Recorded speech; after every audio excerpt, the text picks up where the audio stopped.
321, 321, microphone check.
Good evening, everyone. I make that 6 p.m.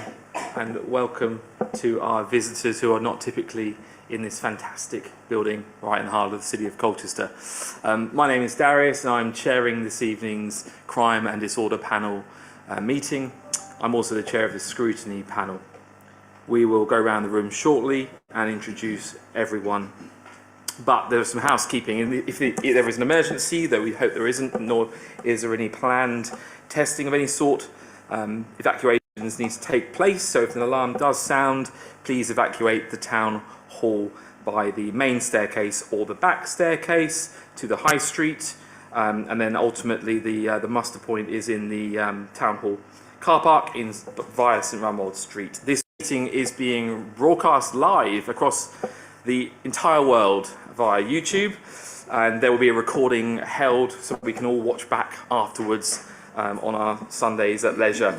And please, at all times, can speakers use the microphones, so that everyone has a chance to be able to hear. It's also so that you're broadcast and recorded. Discreet use of mobile phones is absolutely fine. Please make sure they're turned off. If they go off, we have a custom in this building that you pay £20 fine to the Mayor's charity and buy him a very large glass of red wine as well. So, toilets are available throughout the building. Any problems, then see a member of the hall team and they will assist you in terms of where to go. There are toilets located on this floor and downstairs. We may have a break at 7:30. In fact, we probably will, and then depending on the duration of the course of the evening, maybe subsequent breaks. I have already introduced myself, so let's go around the table of who's here. I'm going to start with Councillor Spindler over there. Councillor Spindler representing Shrub End Ward. Councillor Faith Smalls representing Roe Hedge, Old Heath and the High. Sam McLean, Newtown and Christchurch. Thomas Rowe representing Rural North. Dennis Willits, Lexington and Braeswick Ward. Jess Douglas, Head of People and Support to the Committee. Owen Howell, Democratic Services Officer. Rita Jenner, Lead for Partnership Delivery for Essex Social Care Children and Families. Bev Jones from Next Chapter with a local domestic abuse charity. Nathan Sooley from Colchester Borough Homes, the Community Safety Manager. Chief Inspector Colin Cox, District Commander Colchester. Paul Donachie, Licensing, Community Safety and Safeguarding Manager for Colchester. Andrew Tyrrell, Head of Public Protection, Colchester City Council. Natalie Summers, Portfolio Holder for Communities and Councillor for St Anne's St John's Ward. Thank you, everyone. And of course, I should just point out that Councillor Spindler is substituting this evening for Councillor McCarthy and Councillor Arnold. We are unaware of her location at the moment. Hopefully, we'll see her shortly. Okay, There are no urgent items for this evening. Declarations of interest. Councillor Smalls. I live near St Mary's car park, which I believe may be coming up tonight due to antisocial behaviour. Noted, thank you.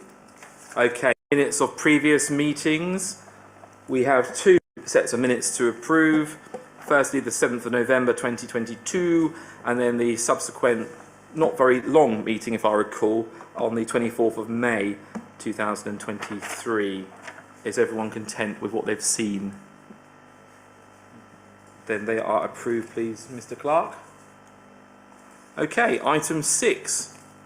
We move on to the wonderful facility that we have here called Have Your Say, where people are allowed to come along and have their say. And it will be noted, recorded as a matter for the record. So, a number of speakers this evening. You have a total of 3 minutes. A bell might ring after 2. And then when I or someone are in the room may or may not wish to respond to you, you then have a subsequent minute to respond to that. Okay, can I call, first of all, Mr. Floyd Thurgood, security at Castle Park. I don't know if people want to be identified with their job roles, but it's been given to me. So if you don't want that to happen, maybe I'll omit it and you introduce yourselves. But yeah, let's have Mr. Floyd Thurgood up, please.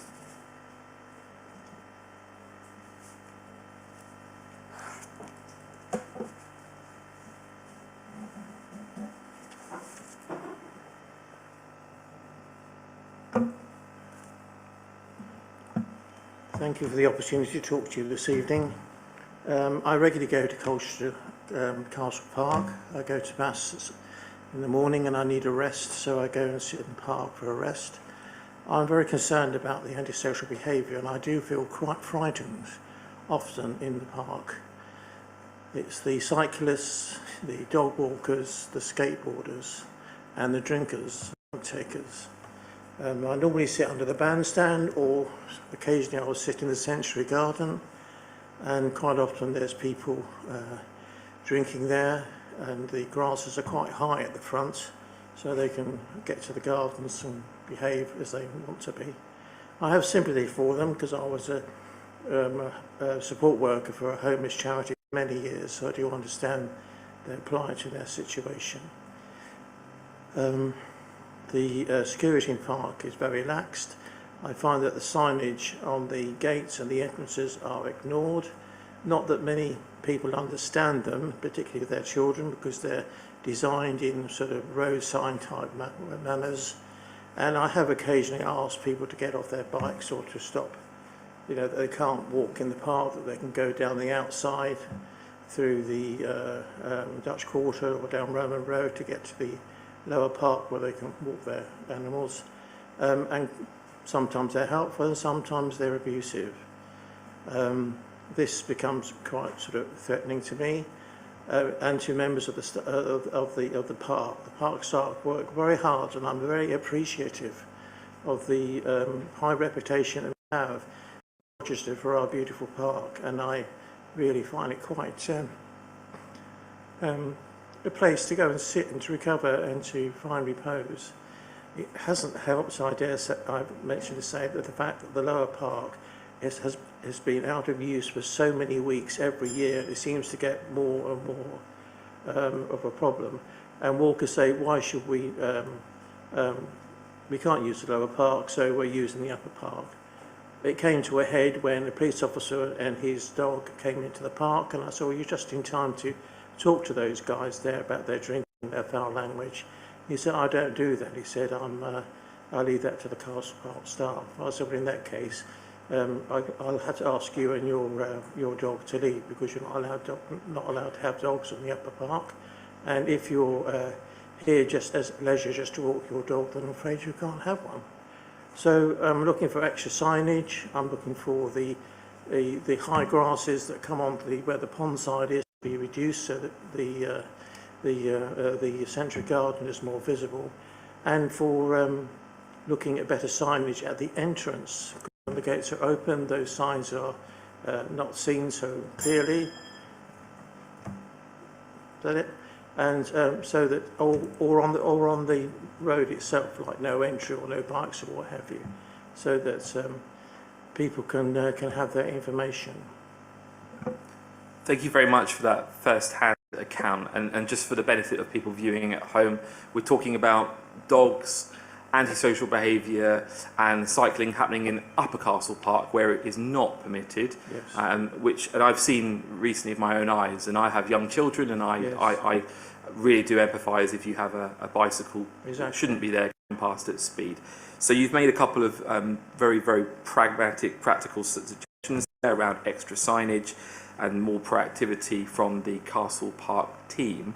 We have Councillor Somers here as part of the cabinet of Colchester Council, who I'm sure has heard that. Unless you want to say anything at this point, Councillor Somers, do you want to assure our visitor that you will take this back to cabinet as a first-hand account from a member of the public?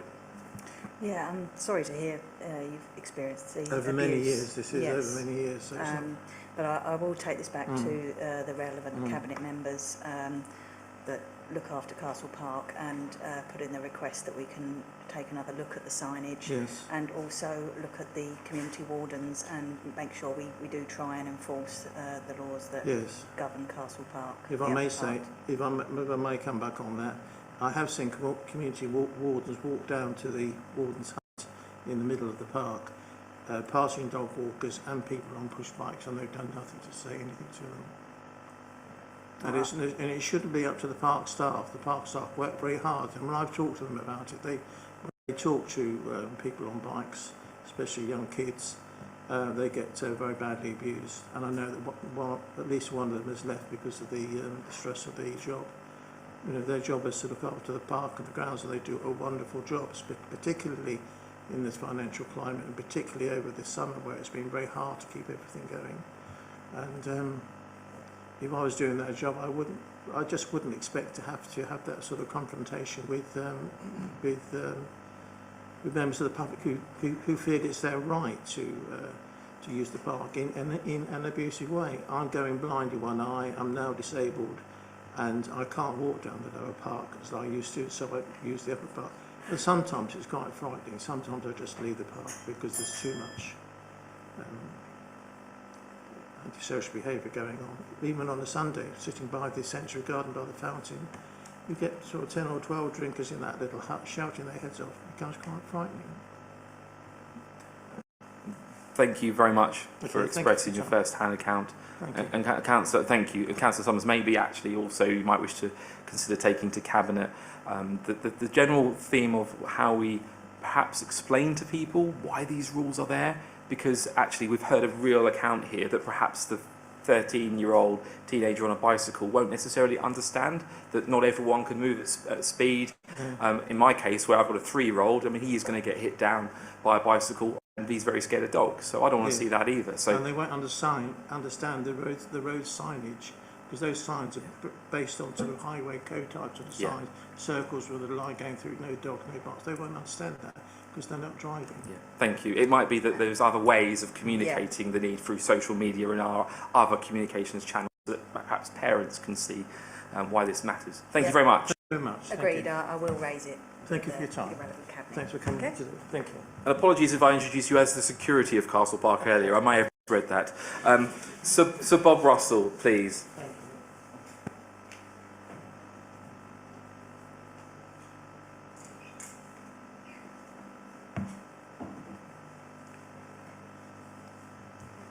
Thank you, Chairman. I can give 100% support to the gentleman who's just spoken. And I have been on the receiving end of verbal abuse, trying to explain to people they shouldn't be cycling and shouldn't have dogs up there. You can have as many signs as you like. If you haven't got people who enforce it, and who's reduced the number of people in the Castle Park? The council. So the council have created and made worse a situation. We were promised there'd be no attack on frontline services, there'd be no reduction in staff, but the council has in fact reduced the grounds staff as a consequence. We're talking about 150 hours a week across the whole lot, not just the Castle Park. And so it's a lack of enforcement, lack of visible presence, and the council has done that. Chairman, I have to admit I was not aware this committee even existed, and so I'm going to ask, what is its status? Is it just a talking shop? Does it make recommendations? What does it make decisions and things like that? Because a letter in the Gazette yesterday from former Councillor Kim Nash reeled off all the incidents that were reported by the Gazette last week. Now, either those incidents happened or they didn't happen, and I assume they did happen. So who's actually responsible for all this? Is it a council matter? Is it a talking shop? What's the crime and disorder partnership? That's a quango. Everybody seems to be talking. But is there an antisocial problem in Colchester? Because one week the leader of the council has left in the paper saying it's halved in 5 years, and then the next week there's a motion before council decrying all the antisocial behaviour. So I go along to the cabinet and to speak, and I have no recollection of this body, this committee here, even be mentioned. Perhaps that was mentioned and I didn't hear it. But again, the council talks about antisocial behaviour being a problem, yet on the other hand, it's in the process of creating 2 more hotspots for antisocial behaviour to exist. So, what is going on? The council cannot complain about antisocial behaviour when one arm of the council is in the process of creating 2 extra places where antisocial behaviour will take place, where there'll be urinating, defecating, fornicating and drug taking. And you know that's going on already. That is why St Martin's Churchyard, at the St Mary's the Art Centre, and St Peter's Churchyards are shut. Yet the council is in cahoots with the Town Deal Partnership to create an additional anti-social hotspot slap bang in the city centre, either side of a Grade 1 listed Saxon Tower building. So I have to come back, Chairman, and say, what is the status of this meeting? Are you able to say to the Cabinet, to the rest of the Council, to Town Deal Board, you should not be in the business of creating additional antisocial hotspots? Thank you, Sir Bob. So this is a statutory function. We meet at least once a year. The Crime and Disorder Act of 1988 sets out that statutory requirement, and our role here is to scrutinise the work of the Safer Colchester Partnership, and that partnership is made up of the police, of the health provision, all sorts of organisations and partner agencies. I believe in the past Pam Donnelly has chaired that, and they meet regularly to look at a set of priorities, and we're here tonight to look at a report around those priorities. So that's our function, if that helps. Your broader point about a couple of specific sites. Sorry, I hear one of those sites, but I didn't know which one, the other one you're talking about. So you talked about Holy Trinity Church, and you said there was another one. Either side, Chairman, so the druggies right, and okay. the antisocial people have a choice of whether they want to go to the south or the north. Okay. Well, your cabinet member there has heard you say it. I have to say, I've studied the plans for that at the moment, and I understand that the grounds would still be locked up in the evening, as they are for the Arts Centre and other closed churchyards. Sorry to disabuse you, Chairman, that is not the case. Railings will be set back so that the Saxon Tower and the land either side will be open 24/7. And I guarantee it won't take long for people to find that is a place to go to do matters that you and I would not wish them to do. That is why the churchyards I've mentioned are locked. They're certainly locked all through the night, and they're locked for most of the days. Yet the council, in its wisdom, is proposing to create 2 areas where urinating, defecating, fornicating and drug taking will take place slap bang next to one of our most historic buildings. And I haven't even mentioned the gravestones over which some of that activity will take place. And I don't think it's appropriate for gravestones to be the place where people urinate over.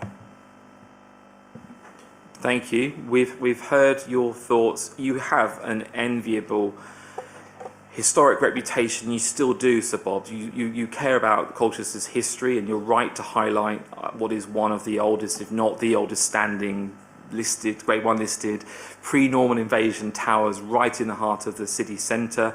We all do care about it. Let us hope that over the course of the evening we will hear around some of the ways in which antisocial behaviour is being tackled broadly within the city centre, because I hate to say it to you, but if you got short on your way to somewhere in the south tonight via the Holy Trinity Church, you could quite easily lose some bodily fluids in the entrance of Timperley's, because the gate's very, very far set back there. So I'm not dismissive of what you're saying about that specific building, but I'm acknowledging that there are other spots around Colchester where things could and probably do happen at the moment. Let's hope that some of the people in the room have some of the answers for tackling that, because obviously none of us want to see that. Thank you for your time. Thank you, Sir Bob. Okay, we now have a resident who's dialing in, I believe, who will not be identifying.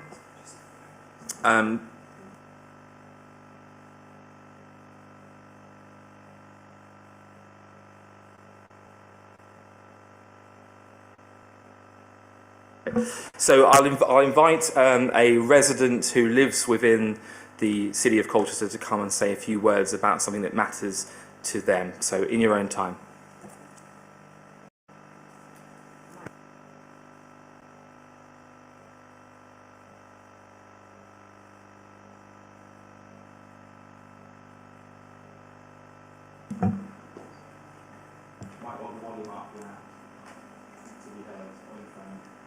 Oh, yeah, no, I will when I get there. Yes, so I'm here today to raise issues that we've been having in St Mary's, which is just next to the town centre. Since the barrier was removed in the car park there in 2016, there have been around 300 incidents that I've noted since we moved there in 2017 of antisocial behaviour. We regularly log these issues with the council and the police, but little progress has been made to prevent the antisocial behaviour. There's obviously various public spaces protection orders that have been in place over the last few years, but again, that's not prevented the issue. Only one fine in relation to the car park has been issued under the new vehicle public spaces protection order, which has been around almost a year now, just short of 2 weeks.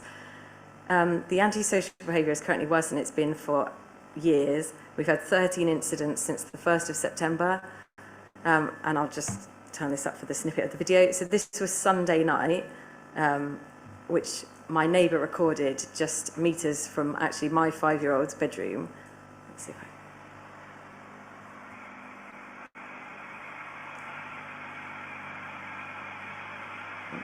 Is it going to do it? Hang on. Sorry.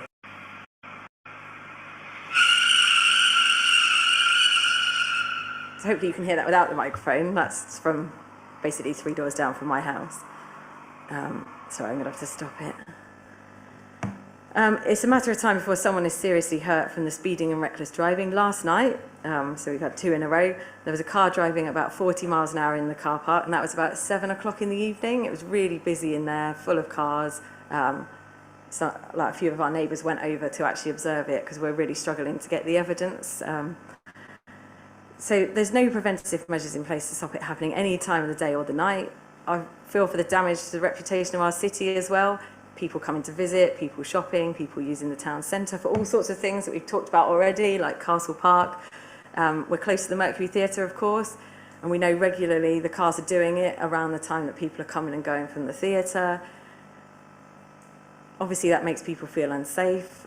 You know, would you want to come back to Colchester if you were visiting and that's what you'd experience? I just think it's not great for us as local residents, and it's really bad for the reputation of Colchester. My husband climbed up Jumbo on Sunday, and you can even see all the tyre marks on the top of the car park from Jumbo, so that'd be a great view as well when Jumbo finally gets refurbished. The local government ombudsman has said that councils are not thinking comprehensively about how they tackle antisocial behaviour, and I totally agree. Unfortunately, we're on 6 years of this now, and I get passed from pillar to post. I ring up so many different departments, log it with so many different people. You know, a joined-up strategy, including preventative measures, not just enforcement, is needed. As I said, there was only one fine in a year under the Public Spaces Protection Order, so that enforcement is just not working. As I say, we've waited 6 years already. The car park's not well used at night, so this frustrates me even further. There was about 20 cars over the weekend and only 10 on a weekday night. I surveyed it for a week myself at about 5:30 in the morning. How can you justify just leaving it wide open all night for abuse for just such a small number of vehicles? The duty of care from the council to the local residents, you know, really needs to be thought about here. Please just help us.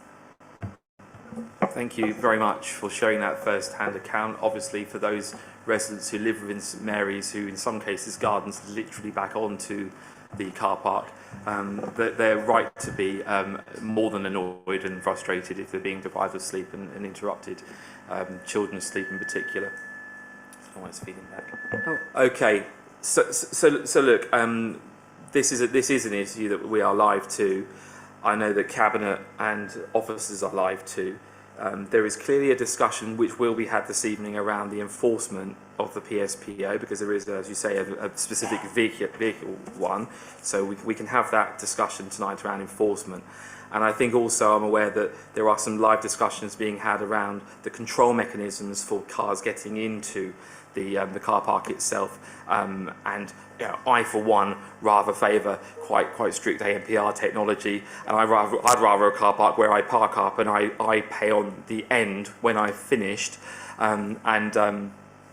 It might be that something like that needs to happen. It might be that some control mechanisms to stop people going into certain parts of the car park maybe beyond certain times. I don't know.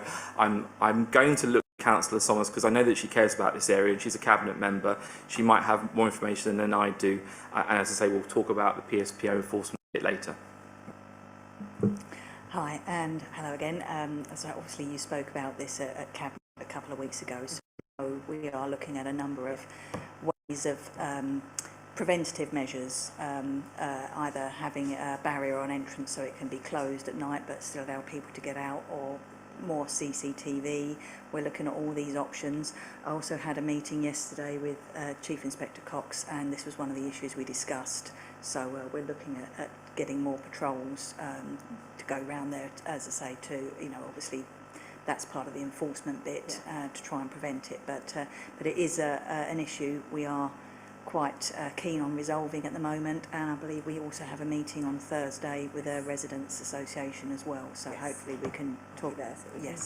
So we can actually sort of see firsthand and you know, as you say, show us some of the tire marks and I went up Jumbo myself yesterday, so I might even have some photos myself of some of that. So I'll zoom in on those. Okay.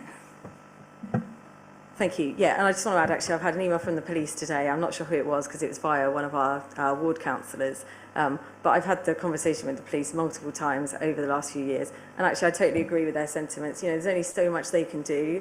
You know, the council needs to take those preventative measures. They can obviously support and help, and we totally appreciate what you've done so far, you know. But ultimately, there's more that the council needs to do around preventive measures, and the police have suggested all sorts of ideas over the years, like barriers, like all sorts of things, and the council have not been forthcoming previously to do that, which it's great that you're considering it now, fantastic, but I still feel a little sceptical based on, you know, our previous 6 years worth of experience. But yes, obviously I'm aware of the other things that are going on as well, and yes, look forward to the meeting on Thursday. So thank you very much. Thank you for attending. Okay. Our next Have Your Say speaker I'm going to call upon is Michelle Reynolds, who I'll allow to introduce in which capacity she is here.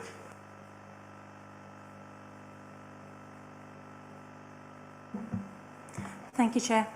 My name is Michelle Reynolds and I'm here tonight representing Colchester Business Against Crime. As you are all aware, there seems to be an epidemic of shoplifting nationally, not just in Colchester. Our members suffer losses every day, unchallenged, some challenged. We've had guards, security guards for stores, knocked to floors. They've been assaulted by way of punching, kicking and spitting.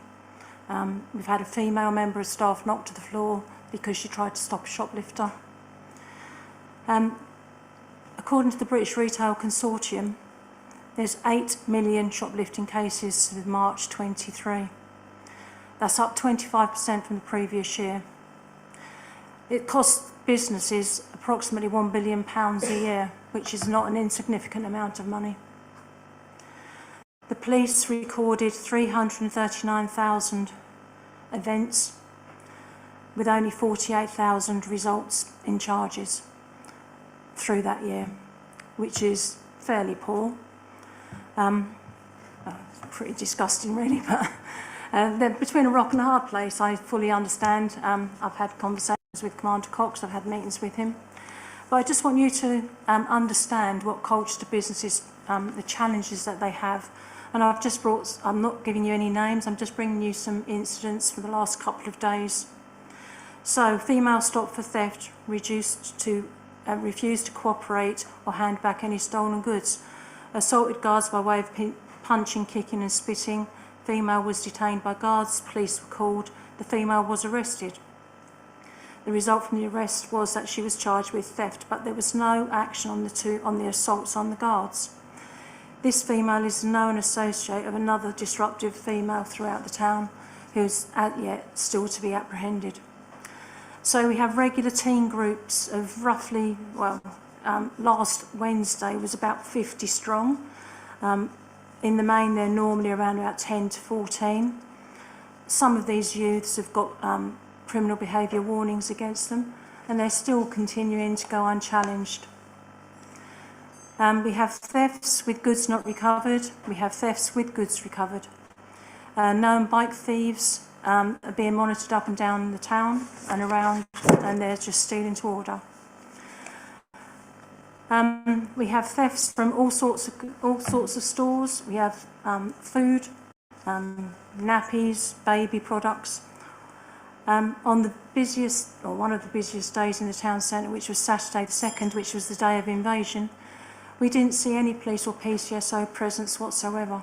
Now, they may very well have been there undercover, but there was no visible presence.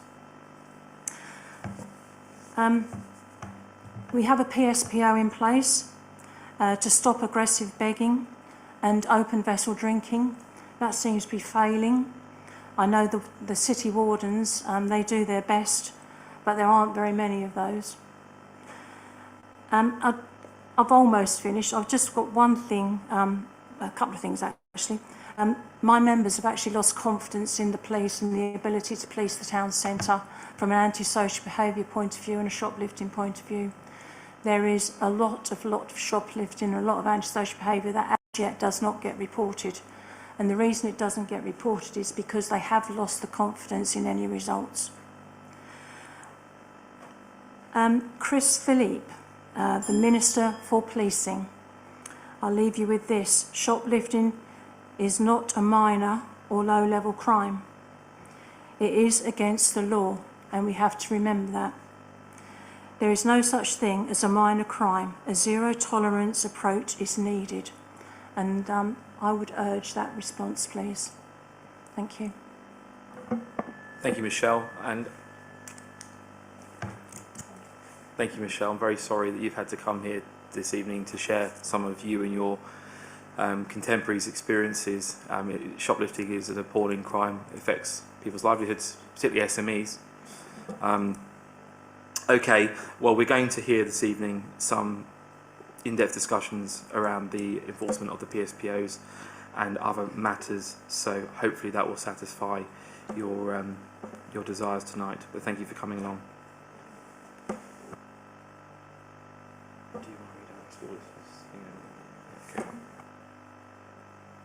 Okay, right.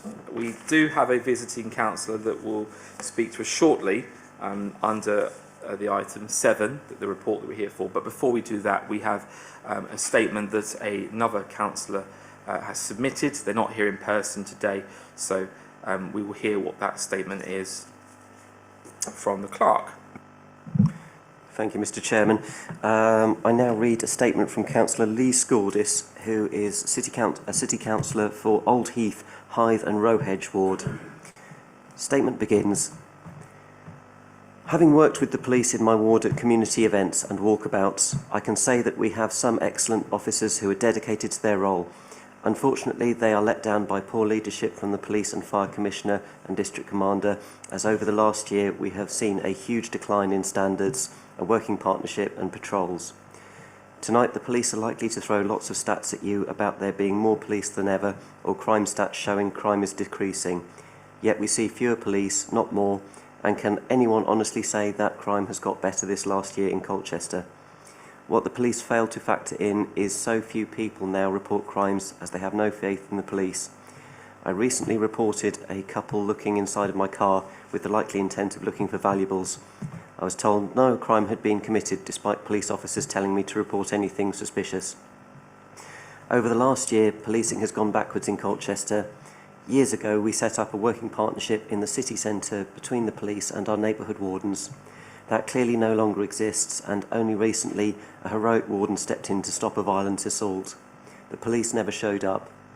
Meanwhile, we are back to where we were some time ago, with aggressive drinkers on the high street and regular fights breaking out amongst them with not a police officer in sight. There were at least 8 of them the other week, with pedestrians crossing the road to avoid them. Bike theft, shoplifting, even antisocial behaviour all goes uninvestigated, while people are now calling 999 and being told, sorry, we don't have any officers free to see you. Colchester deserves better leadership than this from the police and the Community Safety Partnership. I urge the panel tonight to not be fazed by statistics and kind words. We deserve action, and there needs to be a strategy to deal with these issues. Statement from Councillor Scordis ends. Thank you for reading that statement. I'll use the Chairman's prerogative to respond to that, because I'm a little disappointed in the direct criticism of the leadership. I don't think that's very fair.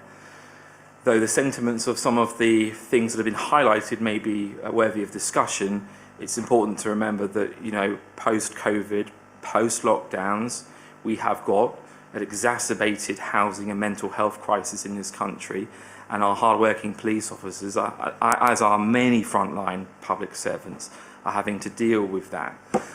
So I will defend Councillor Scordis's right to have his say, which is why the statement's been read out.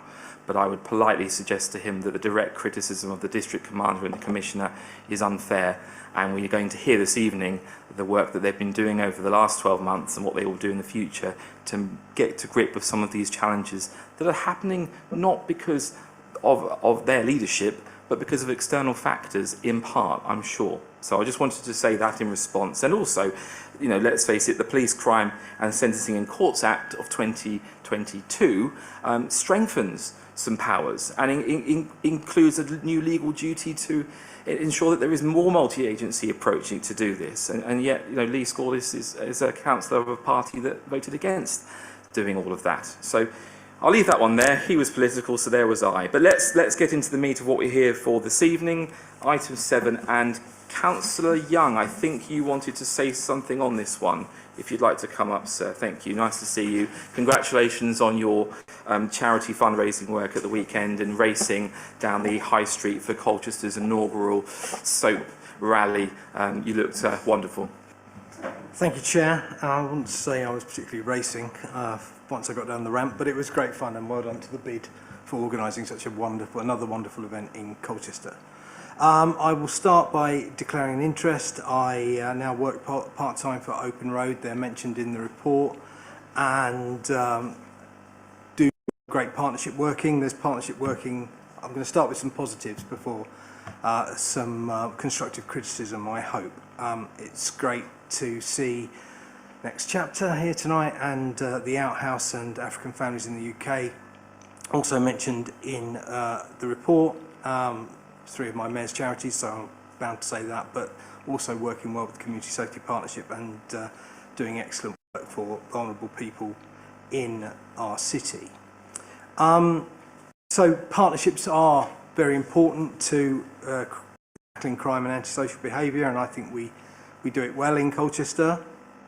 The bid has been mentioned, but Michelle's comments do highlight what retailers are suffering from, and I think there needs to be better partnership working around that, because there is frustration. So Michelle had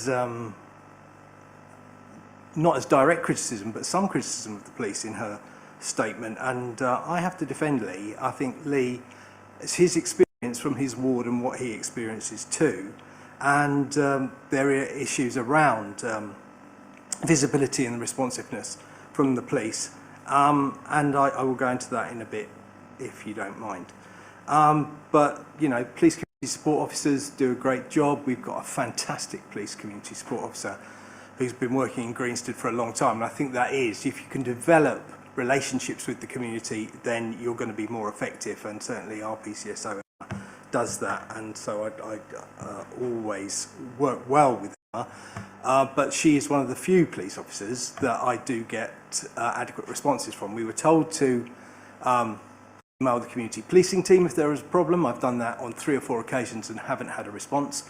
I have emailed the district commander and haven't had a response, but if I get onto Emma, I do get at least a response and told where to take it if she cannot deal with it. So I think there is a communication problem. 101 is no point ringing 101. I would never advise my residents to ring 101. That probably will be criticised later because you don't really get anywhere, you don't get a response. And there have been a number of instances where you ask for a police response and they don't turn up. That might be due to pressures of staffing, but we're told there are more police officers around than are up to the levels of 2010.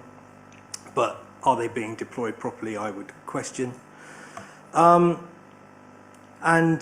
there have been instances in the town centre. One was mentioned that I think was witnessed by both Councillor Lilly and Councillor Barton. There are wardens who do a fantastic job. I'm not going to broke the criticism of the wardens from earlier because I think Sam Lancaster, who's our neighbourhood manager for the city centre, does a fantastic job with her team with limited resources. But you may not have heard this, Chair, but a number of councillors are hearing, and they can't do it publicly, can they? So we have to do it for them. And they talk to us and they say they're not getting the support from the police that they've had in the past. And that's disappointing to hear.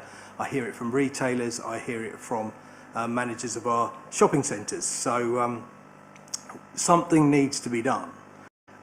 In my own ward of Greenstead, we've had incidents, not as many. I mean, I know what the reputation Greenstead has, and we've been trying for many decades to. I mean, Greenstead. I've walked around Greenstead all times of the day and night, and I feel safe as houses. I can't say that in the city centre necessarily on a Friday or Saturday night. If you're walking back from the Mercury or that side to the car park, it does get a bit lively. But Greenstead, although there have been instances, there was one yesterday, apparently, and it'll be reported in the local press. So I don't think I can say there were gangs and machetes were involved, and you don't like to hear anything like that. That's happened in other areas of Colchester, and so I think the police. I did see police. You'd hope response to that. I did see some police cars coming towards that. I was coming. I think I was around that area at the time it was happening. So fear of crime is a big thing as well, and that's people's perception, and perception is reality to those people. And so we need to answer some questions from the police tonight about visibility and responsiveness, and I'll be looking forward to hearing what they've got to say on that, because I do think Councillor Scordis is right about it's not as good as it was 12 months ago. And what has changed, I don't know. Perhaps Chief Inspector Cox will be able to tell us, because I know all the partners are working hard to make sure Colchester remains a safe place to be and to work and to visit and to enjoy yourself in.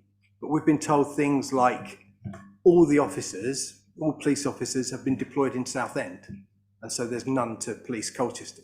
Now, if that can be dismissed tonight, then we'd be great. But we need to be reassured that the police presence in the city of Colchester is as strong as it's ever been and will be more effective, visible and responsive in the future. I will spare criticism, we might be surprised to hear, of the Police, Fire and Crime Commissioner. I've known Roger Hurst for a long time, and so it might be that I've got a good relationship with him. So and he has deployed resources into Greenstead, and I'm very pleased with that. And I think, I won't criticise Roger about that. I think he's doing his best to get more officers on the beat, on the street, but we're not seeing them. So I will speak to Roger, and because I've got that relationship, not all councillors, not all members of the public will be able to have that relationship with the Police, Fire and Crime Commissioner. But I know Roger will in and get feedback from this meeting and will take notice of what's been said and will act on it. And I'm sure Councillor Summers will do the same. So I do think the police need to up their game. I want it to be constructive criticism. I want to hear what Colin's got to say later, but that is my experience as a ward councillor and from what I'm hearing on the street. Thank you, Chair.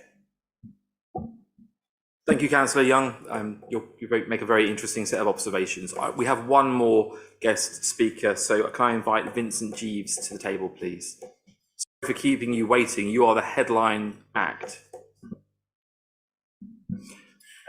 Thank you very much. My name is Vincent Jeeves. I'm the Colchester Bid Business Crime Liaison Officer. And since my inception of the post back in October 22, it is clear that nearly 400 businesses, both daytime and nighttime economy, have lost faith in the police, not their response, their performance. It is acknowledged that every crime affects the business in the city, but more so to the individuals. I try my hardest to make sure that they do report via 101, and I echo the statement already said by Mr. Young. I've even had to sit there and teach people how to actually report crime online. It is becoming too much of an issue for people to do. They feel that the response and the performance of the police is not up to standard. 3 crimes already before I left to go on annual leave have still not had any action. One was a domestic, and you might not find that business crime has any relation to domestic violence, but it does, and no risk assessment has been done. Other 2 crimes, no statements have been taken, and yet response was great, and yet no investigative actions have taken place. In my role, it's my conduit that brings the businesses to the police, but even myself, I'm losing faith in what they are doing. I'm collecting information about where they can gather information that could turn into evidence, and yet I have no response from them. I'm here from Mr. Cox and his team to assist, although limited. I am here to assist, and I do hope that the police presence does increase, because the more that they will have a presence, the more people will tell them about things, and I do hope that it includes things like Operation Grip, where they are able to see where they are supposed to be deployed, or even successfully deployed. The summer has seen an increase in rise of antisocial behaviour. The statistics will show otherwise, but I'm the one who people speak to about what's actually happened to them. During the planning phase for the deployment to Southend, I'm sure a community impact assessment was conducted, and I'm sure it looks very good for Southend. But what was the community impact assessment for Colchester and other surrounding locations? It has affected Colchester, and I hope that this doesn't happen again next summer. Thank you. Thank you, Vincent. Just for clarity, you're speaking there on behalf of approximately 400 city centre businesses who speak to you day in and day out. Is that right? Yeah, that's correct. I work alongside 3 street ambassadors, and the street ambassadors and myself go out regularly, and we do business interactions and we monitor our interactions. We get thoughts and feelings about some of the events that we run. Already one has been mentioned, the Soapbox Derby, but also about crime and disorder as well. Thank you for that very useful insight. Okay, right. We are now going to move on to the substantive item number 7 here. Just before we do so, I'm just going to give the panel an idea of how I think we're going to work this. So we will hear the report and its 5 areas, which obviously multiple partners have contributed to each 5 areas. And then we will take each priority around the room for scrutiny. Okay, if we can try and do that, I think that otherwise we run the risk of darting all over the place. But as ever, I will be proactive with my eyes, and if you have something to say, then make sure you get my eye attention. We'll do it. Okay, Councillor Willetts, just before we do that, go on. No, you go for it. Chairman, I have some remarks to address to the generality of the paper, the background information, before we get into the presentations on priorities 1 to 5. I just wondered how you would like us to deal with those overall observations on the interaction between the Safer Colchester Partnership and us as the body which scrutinises the effectiveness of their work. You still have the microphone. You can do that now. Thank you, Chairman.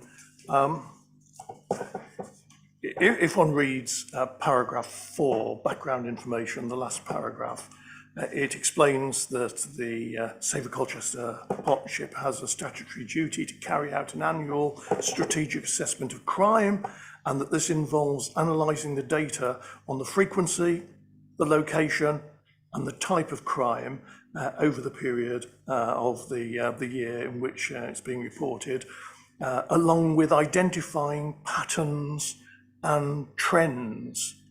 And in terms of our approach to scrutinising the Safer Colchester Partnership, my personal view is that this is perhaps one of the most important things that the committee should be looking at ahead of examining the detailed priorities.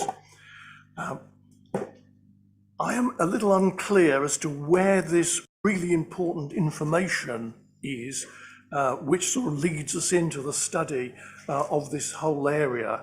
I cannot really believe it's the summary in paragraph 5.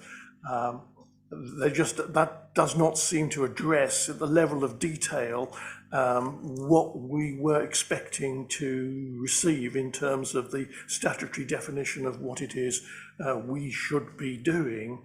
And could I ask, therefore, for further information on whether the strategic assessment has been carried out, but it's just not being presented to the Crime and Disorder Panel as the statutory body for reviewing that work, or whether it has not been carried out, or whether it's sort of distributed through the whole of the document and one would have to synthesize it from the information which is there. Can I pause at that point, Chairman? It's a fair observation. I'm going to look to Councillor Summers with the support of Andrew Tyrrell on that. What Councillor Willits is getting at is the presentation of some of the statistics that he would like to be able to analyse and scrutinise. That's the drift of it there.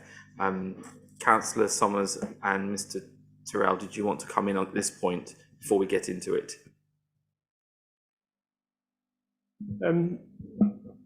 Chair, we're not actually sure of the timetable for the assessment because it doesn't run at the exact same time as this specific meeting.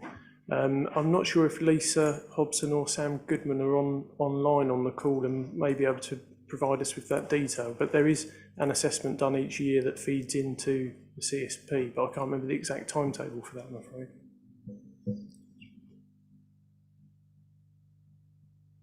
Oh, sorry, it takes place in October.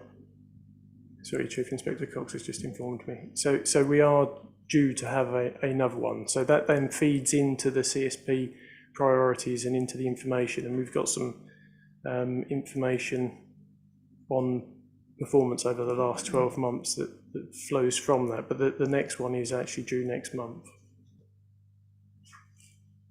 Councillor Willits, I'm looking to you to work out now how you personally get satisfied that that data can be looked at and scrutinised by this panel. I don't really mind what the time boundaries are, Chairman. Clearly, if a new report becomes available as of the period ending 30th of September, and that is not yet available for the immediate year, then I would be quite happy to see the assessment for the previous year, which presumably informs the strategy of the Safer Colchester Partnership that we are reviewing this evening. Clearly the dates don't quite match up, but nevertheless, I would have thought that this is the most important element of information that the committee should be looking at, because this informs the priorities, it informs a whole load of other work. We can take it as read, but I think to do so really would be defaulting on what would be proper scrutiny of the Safer Colchester Partnership's work. Now, I don't think that should hold us up, because there's a lot of useful information, response from the police and other agencies about some of the things we've been talking about. But it is a huge gap in what we should be addressing this evening. It's unfortunate that we don't have that information, which underwrites just about everything else that is in the report, but which we cannot track back to this really essential analysis of the data, the pattern and the trends, which prove that the priorities 1 to 5 are the right priorities. Without that strategic analysis, we just have to take it on trust. And I don't say it's wrong, I don't say it's right. All I say, Chairman, is that it is a vital item of information which the committee should have before it, so that we can understand. Now, in past years, I think there has been more or less agreement on what the police are doing, the police's priorities, the way that maps into the 5 partnership priorities. What we've been hearing this evening is that there is no longer a consensus that that is so. And I think the evidencing under the statutory duty of producing the strategic assessment of crime and allowing the committee to see it would be a first step to understanding whether many of the complaints that have been made this evening and sort of implicit criticism about the way policing is being carried out, whether that is a fair criticism or whether it is not a fair criticism. So if the information isn't available, and I guess from the looks on the faces it's not going to be available information this evening, Chairman, I think we perhaps should come back to it, because it's such a vital position. And if it's going to fall into the timescales at the beginning of October, although the committee is only scheduled to have 1 meeting a year, I think it would be sufficiently important, given the level of unease that we're hearing from councillors and members of the public, that we should take a look at that document as soon as possible and convince ourselves, one way or the other, that it does line up with the partnership's strategic priorities.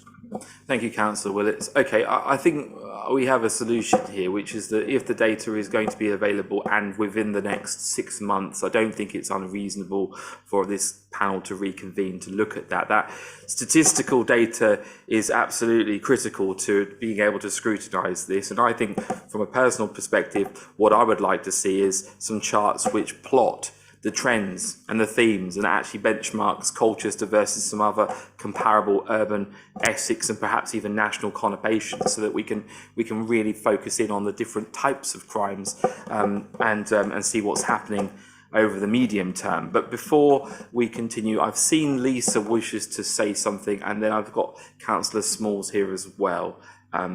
So Lisa, over to you online. Yeah, thank you, Chair. Just to confirm the dates for the strategic assessment of crime, the data runs from the 1st of October to the 30th of September. It is based on a risk matrix which pulls together police data from the police analyst and input from all statutory partners of the partnership that looks at impact on communities, business, etc. There is a strategic assessment that we can share with you. Obviously, this was to form this year's priorities. The new strategic assessment will commence in October using the previous year's data. I hope that clarifies. Thank you. Councillor Smalls. Yeah, no, it's just I've got some questions about, specific questions about the stats in paragraph 5, which is before we get into the main priorities. So it's just when it will be most appropriate for me to do them. Do it now. Okay, so I mean, I'm trying to pick out the ones that are most. So robbery has increased by 36.8% apparently. So what I'm interested in is when we say robbery, I'm assuming that doesn't include the burglaries because we've got different stats for that. So I want to know what it is. Is it muggings? Is it car thefts? Is it bikes being stolen? That sort of thing. So robbery, well, I mean, it might sound to me, I'm thinking, what is it? Is it, where is it happening? Is it mainly in the town centre? Is it out in our wards? Is it in the countryside? Because we haven't got a breakdown of that, unless I've missed it elsewhere in the document. And obviously, why? Why is it happening? Why is it? Because 36.8%, it's quite high. So why is that happening? Councillor Small, sorry to interrupt you, but and do continue in a second. I'm thinking perhaps we shouldn't get the answers immediately now, but that these will be recorded and come up, the answers happen during, because I've got other speakers as well. But continue as you are. So that's that one. Obviously, what then would be the response to this, because that number sort of stands out as quite high. This is more of a comment, really. So we're told Colchester has 92.8 crimes per 1,000 people and is therefore a comparatively safe city. So, that's great news. But what I'm concerned about is we're comparing only to places that are worse than us.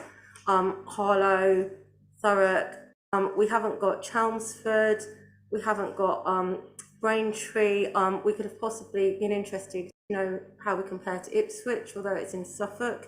It's maybe similar to Colchester. And so then, unfortunately, that immediately makes me feel, the stats, they're not trying to trick us as such, but I would have felt more comfortable if we had more things in there and it seemed like a more fair picture. So I understand, obviously, this document wants to paint a positive picture, but I like to see things clearly and not think, things have been tactically left out, which they haven't necessarily, but that's how it appears. And shoplifting, where are the figures on shoplifting? I've not been able to find, or does it come under a different category? And interestingly, we've heard a lot about the shoplifting tonight. So I'm not, obviously, I'm not familiar with looking at all these statistics on crime. So it might be that shoplifting is in there. I've not been able to find it. So I think that will be it for me for now. Thank you for that contribution. Councillor McCain. Yeah, similar to Faye about the statistics, I want to know what other statistics from this list could be added on and why haven't they been. For example, I don't see anything about hate crimes, don't see anything about cybercrime. You must have loads and loads and loads and loads and loads of statistics, and why have we only got sort of just over half a dozen areas here? So yeah, what else could you add? Also on Faye's note on comparing to other places, yes, I'd also like to know why we haven't been compared to Chelmsford, other parts of the country, and also why not comparable towns or cities in other parts of Europe, in comparable countries like Germany, France, Sweden. Thank you. Thank you very much. Councillor Rowe. Yeah, thank you. Just in addition to the points that have already been made, broadly agree with pretty much everything everyone's said so far. But I would like to know in the statistics, how do we know trends over time? So when we're getting these statistics that are being put together, is it just 1 year statistics, or is it do we have a backlog of statistics that we can look at? Are we measuring things over a period of time? Are we understanding trends? And also, I think most importantly, how do we measure the impact of the actions that we're taking, the decisions that we're taking on a yearly basis, to understand the impact on how those statistics change over time, and how that's then pushed back to residents, and how we see the crime fall or rise on our actions that we take. Thank you, Councillor Rowe. Okay, Councillor Willits. I have one other item on paragraph 5. Sorry to chance my luck, Chairman. That was on the public perception survey, which gives some helpful and supportive information about the public view on crime, but it doesn't seem to tally with some of the contributions that are being made, the worry of business about areas such as shoplifting. So could we have an instant explanation on the public perception survey? Who did it? Who did they ask? Are we sure that the results are statistically significant for the whole of Colchester? Just a sort of brief expose of how this perception survey is carried out and how we know or have confidence that the results given are correct. Thank you.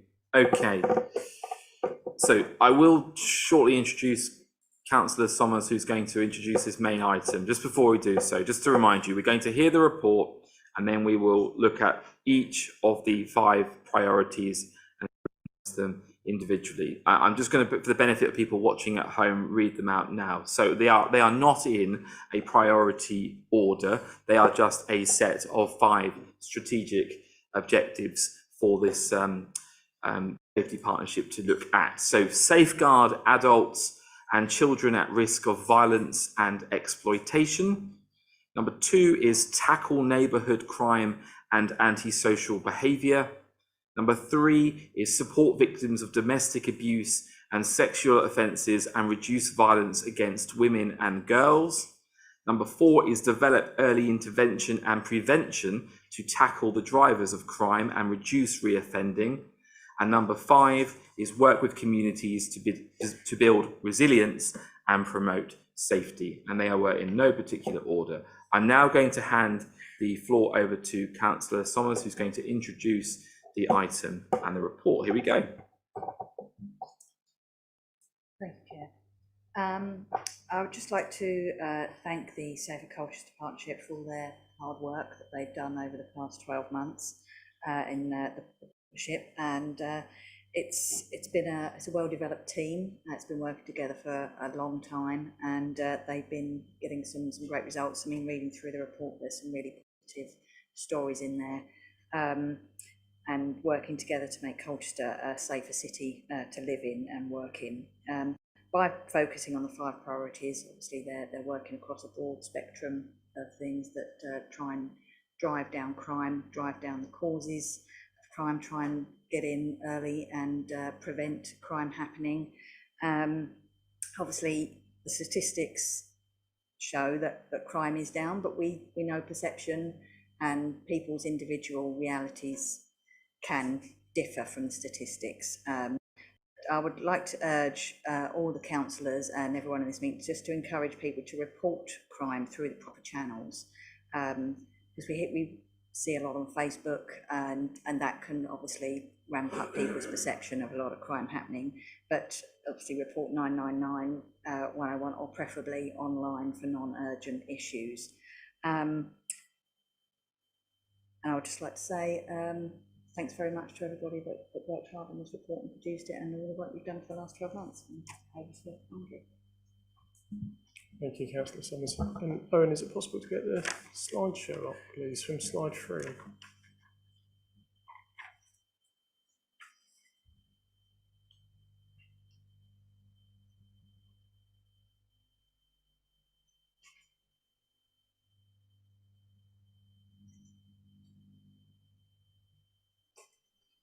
Thank you. So as Councillor Somers says, the Community Safety Partnership in Colchester is called Safer Colchester, the Safer Colchester Partnership. And there's a number of partners that help us work across boundaries and together, which fulfills statutory duties. A number of those partners are here tonight and are available for question and answers. There's some more online. And as part of this presentation, we'll be hearing from myself and Paul from Colchester City Council, from Chief Inspector Colin Cox, Nathan Seeley from Colchester Borough Homes, and Bev Jones from Next Chapter. If we can just flick on to the next slide, please, Owen. As mentioned previously, there's 5 priorities, and as was mentioned, they're not in a order of most important to least important, because they're all vital to that. And in fact, we expanded from 3 priorities last year to 5 this year, with the 4th and 5th being the ones that are added on, that are particularly around early intervention and prevention measures, rather than dealing with the outcomes, and also working with communities to build up resilience and tackle some of the issues that we've heard tonight, where there are some additional challenges in the current climate. If we can just move on to the next one.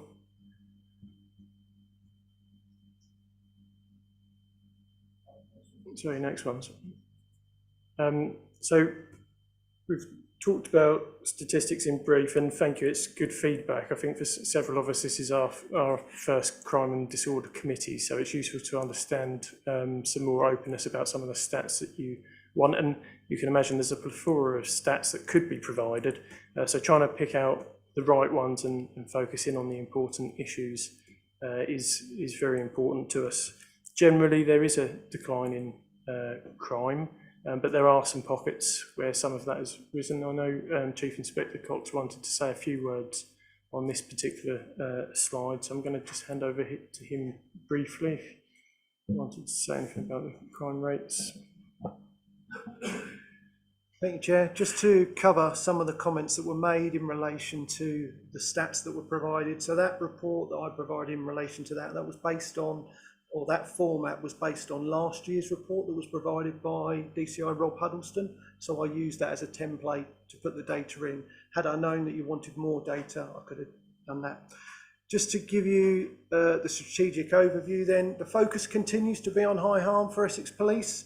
Those offences that have significant impact on victims, such as domestic abuse, violence with injury, robbery, and burglary dwellings, so residential burglaries, and sexual offences, and that includes rape. So those are the main offences that we're really taking a hard line with and really focused on. That doesn't say that we don't forget about all the other crimes as well, because we've seen good results in those. And whilst we have heard people saying that they're not reporting crime, and that's where I'd appeal to everyone around the table, that we need to encourage people to report crime.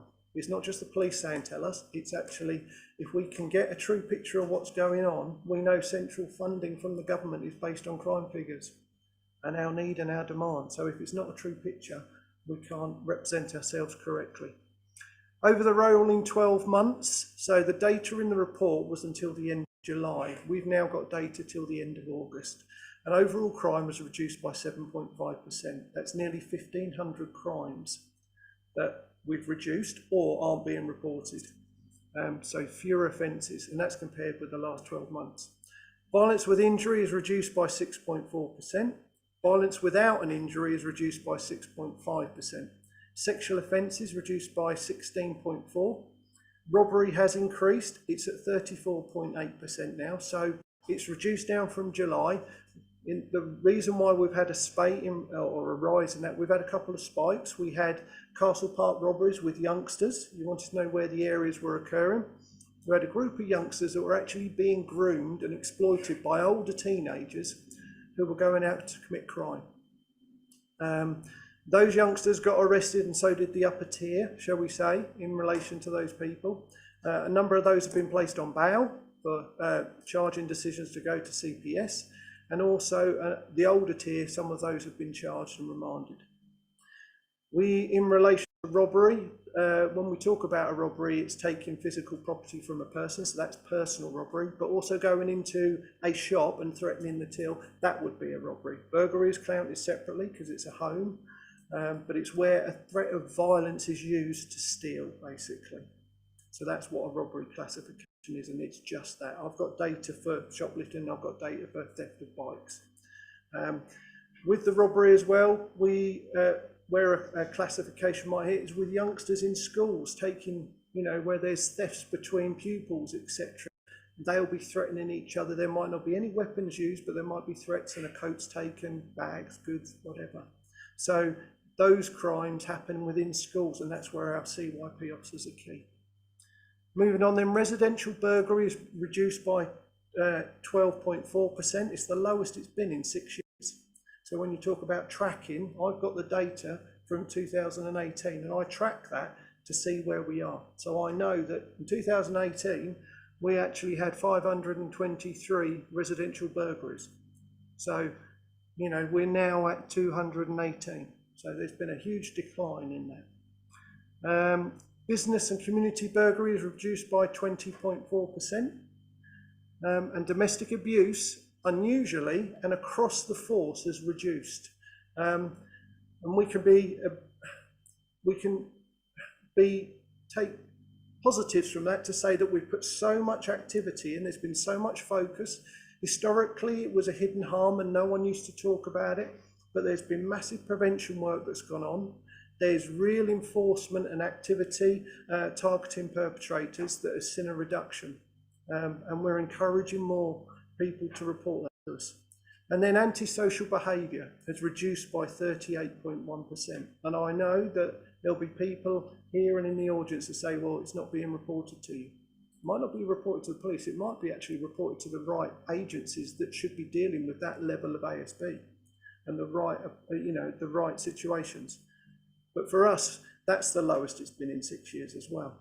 We know it peaked in COVID because people didn't like being at home and surrounded by other people, and we saw a big increase in ASB reports, but it's dramatically reduced since then as well. And that's partnership work, that's engaging with youngsters early, explaining acceptable behaviour, making them aware of what their presence can do to others or how to interact. Crimes by population, so Colchester is now at 91.5 crimes per 1,000 people. And I get the point that you want to compare them with other areas, and I'll take that and see whether we can actually do that. In relation to areas like Braintree, it also needs to be on par. So you've got to think about the demographic, the number of residents, the size. We've got a big nighttime economy here. Braintree doesn't have a nighttime economy at all. So do we compare with like for like, and then we can understand that picture. So here we got the comparisons of Harlow, Southend, and Basildon and Thurrock. So we know that Colchester is a busy place. There's lots of people here and there's lots going on. So we need to be compared with like for like. But, you know, I can look at those as well. And then talking about the public perception surveys for Colchester. So the SMSR survey is completed by an independent third-party organisation that goes out and does a proportionate survey for the demographic. Now, I've got slides on it that it shows the breakdown, but it's nothing to do with Essex Police. They'll stop people in the streets, they'll they'll survey victims of crime, they'll go into residents, etc. And then they'll phone people up as well. So it's a mixture of things, but that data is not controlled by Essex Police. We just get the results from it. The good thing for us in Colchester is where there's a question in that survey that says, do you feel that crime and ASB has got worse over the last 12 months? Well, Colchester is 16%. It's been 16% for about the last 4 quarters. It's the lowest in the county. So it hasn't, so whilst this independent company is surveying people, they're not getting the feedback that actually things are going through the roof. It might be that there's lots of conversations on social media and many people are talking about a few incidents, but it feels like a lot of people if everyone talks about it. I take the point about things in the town, and I have got plans in place to change that. But this is where we are now. I think Colchester is a safe place. I think the data supports that. And I think as a partnership, there is room that we can all make improvements. There's always room for development, but I think we're in a very strong place going forward. Thank you. So on priority 1, the strategic overview is around educating and raising awareness, particularly around safeguarding for violence and exploitation. We're going to come back to Colin, I'm afraid. He's going to be talking a bit through this presentation, and then to Paul after Colin. Thank you, Colin, on priority 1. Next slide, please. Let's go on to priority 1 slide. There's a number of things I want to talk through there. So the Essex Violence and Vulnerability Unit was set up in 2019. The focus of the unit is to address the issues that lead to basically a reduction in serious violence. So they want to focus on admission or hospital admissions for assaults with knife or sharp objects, especially amongst victims of under the age of 25. Enabled or knife-enabled serious violence, and especially those, again, under the age of 25, so these are young knife carriers, and non-domestic homicides, especially those, again, victims under 25. So you can see there's a theme here. We know generally the people that are carrying our knives, and we want to educate them and interact with them early. The key element of the work is working closely with community safety partnerships across Essex. This includes reporting to the Safer Essex and also the Essex Community Safety Network. A recent example of their work within Colchester is working with the Essex Youth Offending, focusing on Colchester and Tendring in the north. Young people have participated in a range of sports and activities during sports and life skill projects. These include football, boxing, tennis, basketball, rock climbing, golf, fishing, dance, gardening, parkour and mindfulness. So we're thinking about that individual as a whole and how we can divert them away. During the year 22 to 23, 289 young people have been supported through that programme. So we're getting a lot of interactions and engagements where we can prevent things from escalating early on. Moving on to the Serious Violent Unit. So they have a team under them. There's many departments under the Serious Violent Unit, or SVU, and one of the teams is the Triple P team. So they prepare, prevent and protect. They review all incidents identified, those at risk of exploitation. They work with those individuals and divert them away from crime. A recent example in Colchester is that they worked with a 34-year-old individual who was homeless. He was a drug addict and he got into debt with his dealer. Through the Triple P team, whilst CID conducted an investigation around his exploitation, his threats that he was receiving, the Triple P team provided long-term safeguarding and support. They arranged for the individual to be housed outside of Colchester so that he could recover from his injuries. He was stabbed due to the debt that he owed his drug dealers. The individual has been clean for a number of months now and no longer associating with associates. So that cycle of violence and fear and exploitation has been broken. They now constantly visit him every 2 weeks and they're providing him support, enabling him to take online drug support meetings, which are occurring daily. They're providing food bank vouchers and emergency supplies. And once he's recovered, they'll be looking at providing training courses so that he can get employment, so turning his life around. So that's someone who was, potentially could have been a victim, as he is in this case, but could also be quite easily a perpetrator by enforcing debts for paying nominals, etc. So that's the work that they've done. Also under the Serious Violent Unit, OpRaptor and OpRochi is a force-wide response. So we have OpRaptor based in Colchester Police Station. You won't see them, they're plainclothes officers, but they are the force response towards preventing and disrupting violent street gangs, basically who are causing harm to our communities. The OpRaptor team identify those who present the most harm, and they will work to tackle them, taking enforcement against those responsible. And OpRochi will work across the force boundaries, basically linking with Met Police, sharing information and then target those responsible. Recent convictions have included a drug dealer from Stanway sentenced to 5.5 years in prison. So it does work, but they take on the more detailed investigations. Also under the Serious Violence Unit, the Modern Slavery and Human Trafficking team. Essex Police, obviously we've got significant seaports and airports. We've got extensive road networks and rail networks, and also our proximity to London put us at the front of organised immigration crime. Following a review, it was recognised that we needed to have a better response to victims of modern slavery. It's coming to the fore more and more. and the modern slavery human trafficking team investigate all such offences that have been identified within the remit of serious and organised criminality. Closer to home, for modern slavery, exploitation exists in the form of county lines. So, for example, youngsters who are satellited in or parachuted into areas to work off a drug debt by selling drugs for a county line, they're being exploited. Cuckooing of vulnerable, and then forced labour. We get information come through about people that are being exploited, and then we will link in with partners, and then we will act upon that and enforce it. And then that links into the newly formed CAMS, the Culture Against Modern Slavery panel that's been set up to raise awareness in Colchester, because it does go on. And then closer to home, test purchasing operations conducted by the community policing team here in Colchester.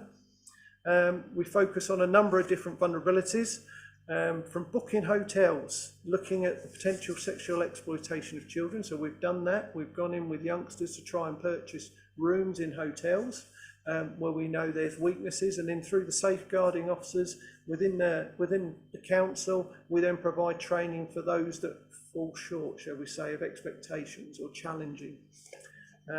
We've also done test purchasing, trying to get into nightclubs at nights and licensed premises. We've also done businesses as well in the city where we're looking at the purchase of alcohol and vapes, because we know that's a concern as well. We all hear about the health concerns linked to that.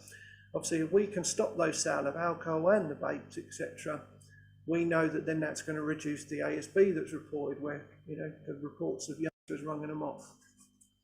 And then our children and young person officers.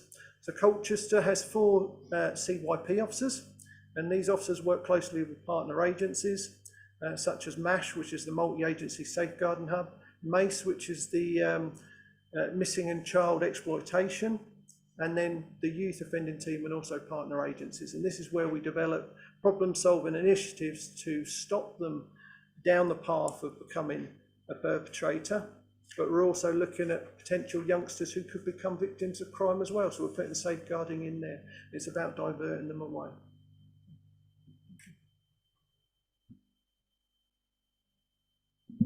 Thank you, Chair. On behalf of the City Council, we've obviously focused on a number of areas, knife crime being one. The Knife Angel is coming to Colchester, which is an incredibly powerful focal point to get people to the knife crime and its impact. And whilst it's here, there are a number of projects and support activities to push the message out. One of which is a partnership with the Advanced Vulnerability Unit called It's About Your Son. This will start in October, and it's a multidisciplinary arts project which will educate on the impact of knife crime within the community. It's a touring production to secondary schools, and obviously the age of the youngsters involved in knife crime also around that sort of age demographic. And also the Colchester Against Modern Slavery Partnership, CAMS, as already mentioned by Chief Inspector Cox, 25 key partnership organisations involved already. We have Dr. Dan Pratt as part of the Colchester team, who is raising awareness. He is an expert. He is driving a lot of the projects and ensuring that we have the best way of identifying issues and taking them forward. There have been 10 training presentations already provided by Essex Police, workshops with over 255 participants. There is a homelessness and modern slavery conference scheduled for the 10th of October. We have our own dedicated safeguarding officer, Philippa Newbold, within my team, who is a former educator. She was a teacher, so she's using her education background to ensure that the messages are shared and understood between our partners. And obviously, Vinny himself, who's here, is part of the draft information sharing agreements that are in place so that we can try and design out the opportunity for modern slavery within Colchester.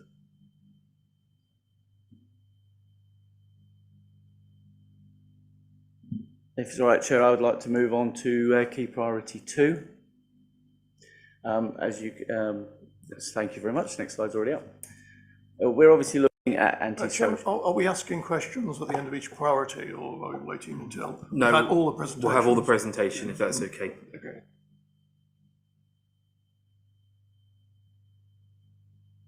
Sorry. We're looking at initiatives for obviously the vulnerable and young people to reduce antisocial behaviour, support the nighttime economy, and to participate in obviously partnership activity, as we do in all of these priorities. And I believe that Chief Inspector Cox will be commenting first.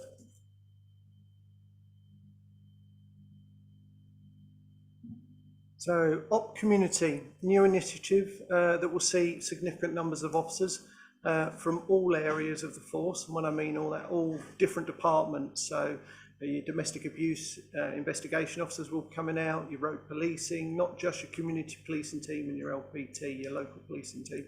It is a look at getting big resources into areas to tackle days of action to combat issues raised by local people in local areas. And it will be based on theme. So if there's a particular issue happening, we will target that issue, and then it'll happen on a monthly basis. This is enhanced engagement. Crime prevention operation takes place with a proactive approach that emphasises on listening to the community and problem solving. So this is about not what we think, the police think that we should be doing this in the area. This is where we come to the partnership and to residents and we say, what is it you'd like to tackle? What is it you would like us to do? Just an example of what we've done over the last couple of months. So in April, when this launched, we looked at road safety. So we had road policing, we had specials, we had the community policing team out, all doing different types of road safety, whether that was speeding, whether that's community speed watch, raising awareness, etc. In May, we looked at water safety. We knew that Dedham, which suffers with ASB around the river, etc., it's a bit of a focal point when the weather turns nice. So we targeted that in May. We worked closely with Baber District Council. We worked closely with Suffolk Police, and we also had Essex Fire and Rescue out there as well, because they lead on water safety. So it becomes a partnership. And then we talked about the ASB or the associated ASB. In June, we looked at nuisance motor vehicles, and particular focus on mopeds and inappropriate use in the high street, and also the licensing issue, the insurance issues that some people complained about. We targeted that. In July, we focused on ASB in the city centre, and in August, we looked at the inappropriate use of e-scooters and how they're being ridden incorrectly. And obviously, I do get a lot of correspondence talking about the inappropriate use, so we linked in with the tier hire scheme in relation to that. And when I talk about other people, we look at the local police and support unit, the business crime team, the special constables, road policing, the watch coordinators coming out so that they can try and build a bigger audience to get those crime messages out to. And then also Essex Fire and Rescue and the partnership. So it's not just the police doing this, it's about a community, that hence the name. OpDial. So the PFCC invested 1.1 million to combat ASB in 11 hotspots across the county. The funding is provided by central government as part of their antisocial behaviour strategy, and is designed to deliver high visibility patrols, public engagement and targeted youth outreach and early intervention. The data sets have been obtained over the last 5 years, and they have been used to identify hotspots in various areas. And Colchester has 2 hotspots. One, it has Grinstead, and the other area is Cowdrey Avenue. Now, 2 very different areas that suffer with different issues. So obviously Cowdrey Avenue will have cars and large groups gathering, so obviously we can employ the PSPO powers to target that, and then do some engagement, talk about road safety while we're there.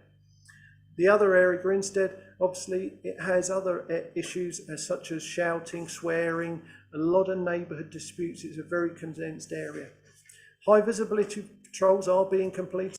I know that because officers sign up to take part in this initiative, and these are extra patrols. This is being funded specifically for this, and those officers aren't tasked by any other emergencies. So if there's an emergency coming in, That's for the team that's on, the local policing team to respond to. These officers are dedicated for these patrols.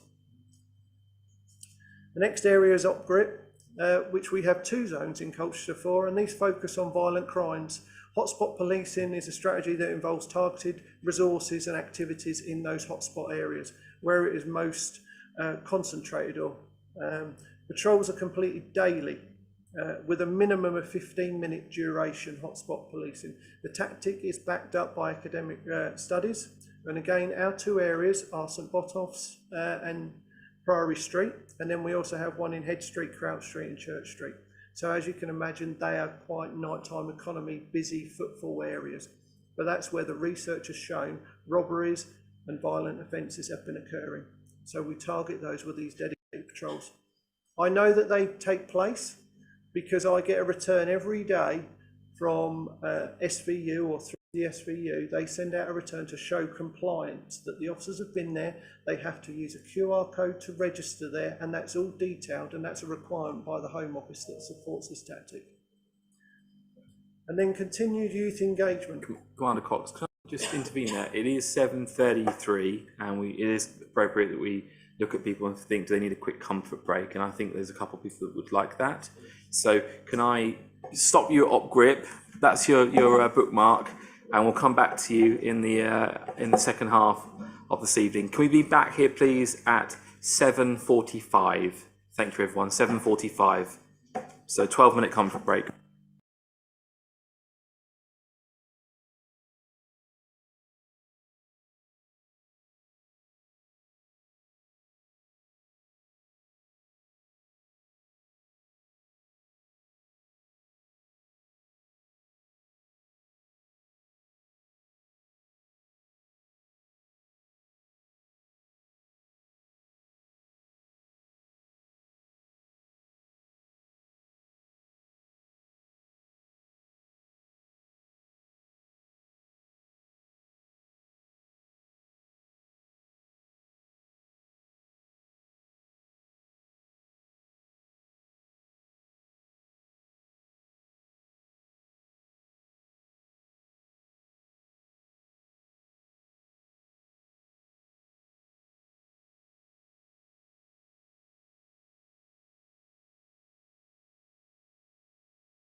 Order. Okay, it is 7:45. Thank you everyone for returning promptly. For the record, we do have a formal apology from Councillor Arnold for this evening, who she can't be here. We miss her. Okay, we were talking about Operation Grip. I think we'd almost got to the end of it. Grip, sorry. Over to you. Thank you, Chair. So moving on to the next part of my section then. So continued youth engagement, that's so important for us. Early engagement intervention is crucial. Changing behaviours, mindsets and views, and that goes across the piece, whether it's appropriate relationships, acceptable behaviour in relationships. So that goes from DA to, we heard about people in the street, you know, these crowds of youngsters causing ASB. If they understood the impact of what their actions do, and it's all about respect at the end of the day. So we engage with our youngsters through a multitude of events, sporting events, bowling with a bobby, football events, linking in with Colchester United and Premier League kicks, because that attracts people. And whilst they're getting the sport input, we can also give them crime prevention advice, etc. Then there's areas where sport isn't looked at. We're looking at existing youth groups, scouts, cadets, etc. Gaming groups. So it's trying to encompass that. And the list is endless, really. And that's why we're linking with, obviously, Active Essex as well.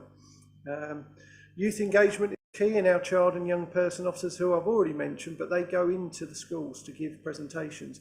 The Essex Fire and Police Education team go in and they talk about a set criteria, and that includes topics such as crime prevention, cyber safety, because, you know, with digital access nowadays, people are open to being exploited in many ways. Road safety, knife crime, gang awareness, hate crime, and again, healthy relationships. If we start young, that respect starts coming through generations. And then finally, the growth of the city centre team. So we know that there was the pup-up list, but it was finalised finally on the 31st of March. And with this increase, we saw the establishment within the town centre team grow. And those posts have now been filled. So it was all right paying for them, but we had to recruit into them, and that's now been completed. So our strength of our city centre team is up to its maximum, which is good. And that is about them working with businesses. Now that we've got those assets in place, it's about how do we deploy them, making sure that being effectively deployed, and building those working relations, not just within the partnership, but we're talking about the businesses as well. I've got a new CPT inspector as well, and they've already been tasked about setting out a plan. How do we recover the lost confidence within the city centre? Thank you. Thank you, Chair. There's lots that we could write around how we support and contribute to each of the priorities, but these are the ones that I've chosen that probably fit best in this group. So we started an ASB forum with all housing providers, because we often find that we are tackling the same individuals in the same areas, and they tend to just move around. That was actually handed over to the police, to the engagement officers to chair, probably just over a year ago. So we still meet with those, and so do all of my counterparts and other housing providers.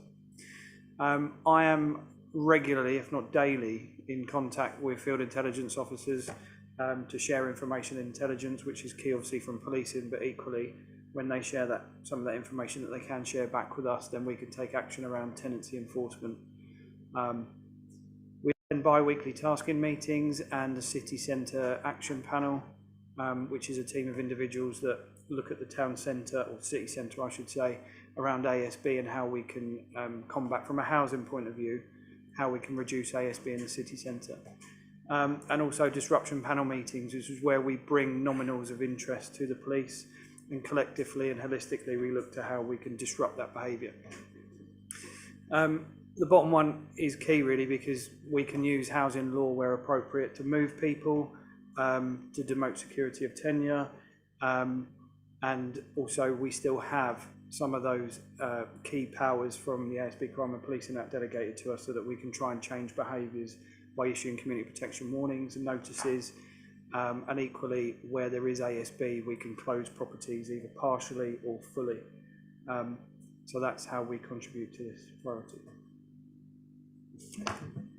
Thank you, Nathan. And if I just pick up the piece on PSPOs, I was going to go into a bit more detail on this, but I've got a strong feeling it's going to be a large topic of debate when we get to the Q&A, so I'll save it for them. But just as background, there's 3 public space protection orders, not to use the acronym, a city centre one, which is one that's probably of most focus at the moment, and then there are 2, I'll call them borough-wide ones, for the sake of clarity for the public, but they cover vehicle antisocial behaviour and dog fouling. They came out of legislation in 2014 and they date back in Colchester to 2017. They run on a 3-year basis.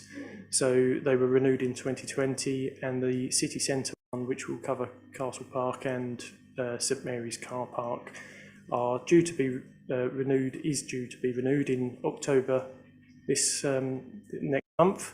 And the consultation's just finished, so we're just in the process now of looking at the precise wording for that. I think members have got a draft. It's unlikely to change significantly because most of the issues that were there 3 years ago remain. We've heard some of that tonight. I suspect it will be talked about. And that's obviously going to become a focus for some of the enforcement. I do know these are priority areas for all of the senior leadership at Colchester, and there are some changes to come. And as mentioned earlier today, we're meeting the Residents Association on Thursday to start to outline some of them. If we're able to move on to the next slide, I'll just quickly introduce the strategic priority number 3, the strategic overview. So this centres around domestic abuse, sexual offences and violence against women and girls. Again, it's about educating people and informing people about some of the underlying causes, the help that's available for them to support victims, and understanding some of the root causes to the perpetrator behaviour so that we can protect against future incidents, and ultimately the aim being to minimise those and ideally ensure that they cease. So I'm going to come back to Colin on this, and then over to Nathan, and then to Beverly Jones, CEO of Next Chapter. So that's the order for this one. Thank you. So priority 3 for us, we have the Reflect campaign that urges domestic abuse perpetrators to look at their own behaviour and abuse. It's been recognised at the first National Police Chief Council and College of Policing recognition event. It was launched in 2022, and since then 500 people have contacted the charity partner the Change Project for support regarding their behaviour. Our approach to violence against women and girls, this is a crucial area for the force, and obviously features in with our high harm type offences where I spoke about violence with injury, etc., and sexual offences. So again, this all starts with education and going back to the work that the CYPs do, getting into our youngsters early on, talking about respect, talking about healthy relationships, both as a victim but also as a potential perpetrator, looking at a situation and think, well, actually, I do that behaviour and I need to correct it. So it's recognising that education is key. And then again, that links into the perpetrator behaviour, where we're dealing with perpetrators and encouraging them to use the Reflect campaign. We have dedicated teams in the force control room who take those calls and deal with victims straight away. We have specialist detective investigators dealing with child abuse, dealing with domestic abuse and sexual abuse. So they get the right level of investigation and specialist support. We've changed the process of how we assess our most dangerous perpetrators. So we now use DARA, Domestic Abuse Risk Assessment. Again, is backed by academic research that shows this does reduce domestic homicides. And every district has a high harm cohort. These individuals have been identified through the analysts, and they're scored, and each nominal will then be given an owner. So that might be the detective inspector in CID who owns that individual. They will complete a 4P plan, and what I mean by that is prevent, prepare, protect and pursue. So they will come up with activities for all of those types of actions. So we're preventing that individual from harming someone, we're protecting who they could potentially harm, we're preparing for them to, so we'll safeguard for them to act in a certain way, and then also pursuing. If they act in a certain way that isn't appropriate, we will deal with them in a robust manner. Each district has these 10 individuals. and that activity, that 4P plan, details the task and activity which we will do. It will be engagement, education, safeguarding, and if all that fails, well, we're going to enforce, because we don't want people to act in that certain way. It's about protecting our vulnerable. We also have the Domestic Abuse Problem Solving Team, which is a bit of a mouthful, but they're known as DAPS. They have a cohort of individuals known as puffing, and this is a finite cohort of DA perpetrators that have been identified via an algorithm as the most likely to go on to commit a DA homicide. Puffing was created following the murder of Ashley Wadsworth by Jack Seppel in Chelmsford. And then following the murder, a review found that there were key triggers present in a number of previous DAs. And a cohort of nominals have been created based on that criteria. And those triggers are domestics within 3 years, two separate DA victims with an offence of either harassment, stalking, malicious comms, or non-fatal strangulation, which is a new offence. So if any of those are present, they will then start appearing on the puffing nominal, and they get particular attention by the problem-solving team, who now enforce any activity against them. Colchester District currently has 12 puffing nominals, and we've got the DAPS team in Colchester, and they go out, they're plain clothes, so you won't see them, but they will go out and hunt these individuals, and they'll actively pursue them and take any opportunity to enforce action against them. They will also go to court and represent Essex Police at remand hearings to ensure those people are given the best opportunity to keep them locked up where we can. We also have MAPPA, and that brings together the police, probation and prison services in each of the 42 areas across the country. And again, this is about identifying MAPPA nominals and how we're going to prevent them from committing harm. And then finally, the community policing team, so bringing it back to local. We've had a series of joint operations with local partners, the SOS bus, local safeguarding officer, specialist detectives from the crime and public protection area. That's focusing on engagement, education, awareness and enforcement. So what we've done is Op Jaguar was tasked during Threshers Week up at the university, where we engage with students as they're coming in, and we're raising awareness about crimes, etc., how they can keep themselves safe. But we're also doing joint patrols with the security up there, and we're targeting individuals again for enforcement. That saw a massive reduction in crimes reported last year, and we're doing exactly the same operation this year because it was a success, and it's about empowering victims. We used that model in over the Christmas period, and we called it Ops-led, but we moved it to the town centre, where we have a healthy nighttime economy, and we want people to come into the city and we want them to enjoy themselves, but we want them to do it safely. So again, we had officers out in the town engaging with the public, with people, looking for potential vulnerabilities and addressing those. And again, just this summer, we launched Op Sandy, which was again, we know that our nighttime economy increases during summer months, the nice hot weather, etc. So we deployed then, doing the same model again, and hopefully we will see that the trends of the crime reports have reduced during those key areas. And then we also do nights of action. So you've probably seen in our social media and the press that we had officers from the operational support group. They were out in Colchester with the open gate knife arch sort of designs, etc., working with the army, etc., and partners. So there's a lot that goes on to try and keep people safe when they're out and about. Thank you. Thank you, Chair. So Colchester Borough Homes not only support our own tenants when they're victims of domestic abuse, but we also pick up the statutory assist function for the City Council. So we also support those that approach for domestic abuse through those channels as well. We work really close with key partners locally and nationally. We work very closely with obviously Next Chapter, and we're always working with the IDFAs that support our victims of domestic abuse. What we're trying to do at the moment is we're going through a DAHA accreditation, which in short is brought together by standing together against domestic violence, and two housing providers, where they're trying to get standardised practice, best practice, so that basically all housing organisations deal in the same way with victims of domestic abuse. not only victims but also perpetrators to try and change the behaviours and signpost them for supportive measures.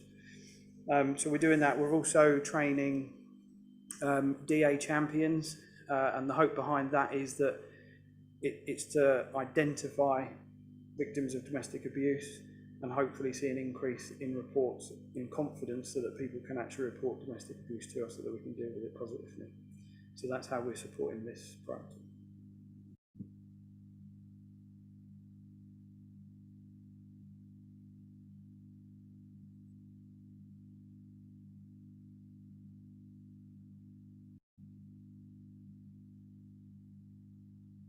Sorry, I've just tried to pick out I guess the key things that I think are important to flag to you.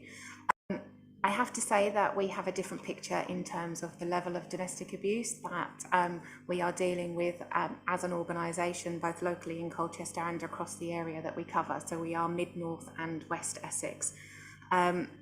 Since the beginning of the pandemic, we have seen an 83% rise in domestic abuse. It isn't going down, the trajectory is still going up.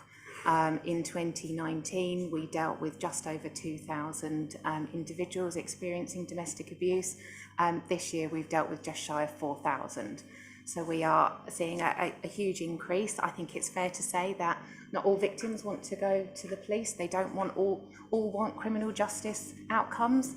They want to be safe, they want to be happy, and they want their life free of domestic abuse, but they don't necessarily want to hold their perpetrator to account, which is probably, we'll talk about the difference in the numbers that we are seeing in terms of formal reporting through the police and what we are seeing in terms of experiencing victims of domestic abuse. For Colchester, we've seen a 29% rise in the last year of individuals supported experiencing domestic abuse, and that's across mainly our medium and high risk victim cohorts. So it's not something that's going away. It was seen as the hidden pandemic in COVID. It's not so hidden anymore, but the numbers are rising. That said, there's a number of things that we are doing which are really, really positive.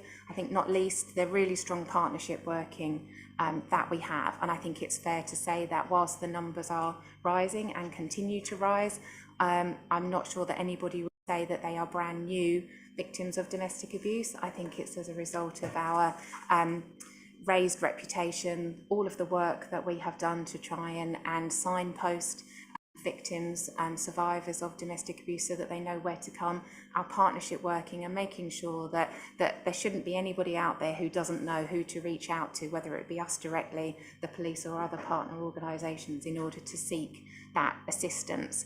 And I think that probably during the pandemic, that national conversation about violence against women and girls, the talk about the hidden pandemic, has actually helped us, and I suspect that probably our baseline figures have risen and won't ever go back to, just because of that raised awareness, both of us locally and of the issue nationally.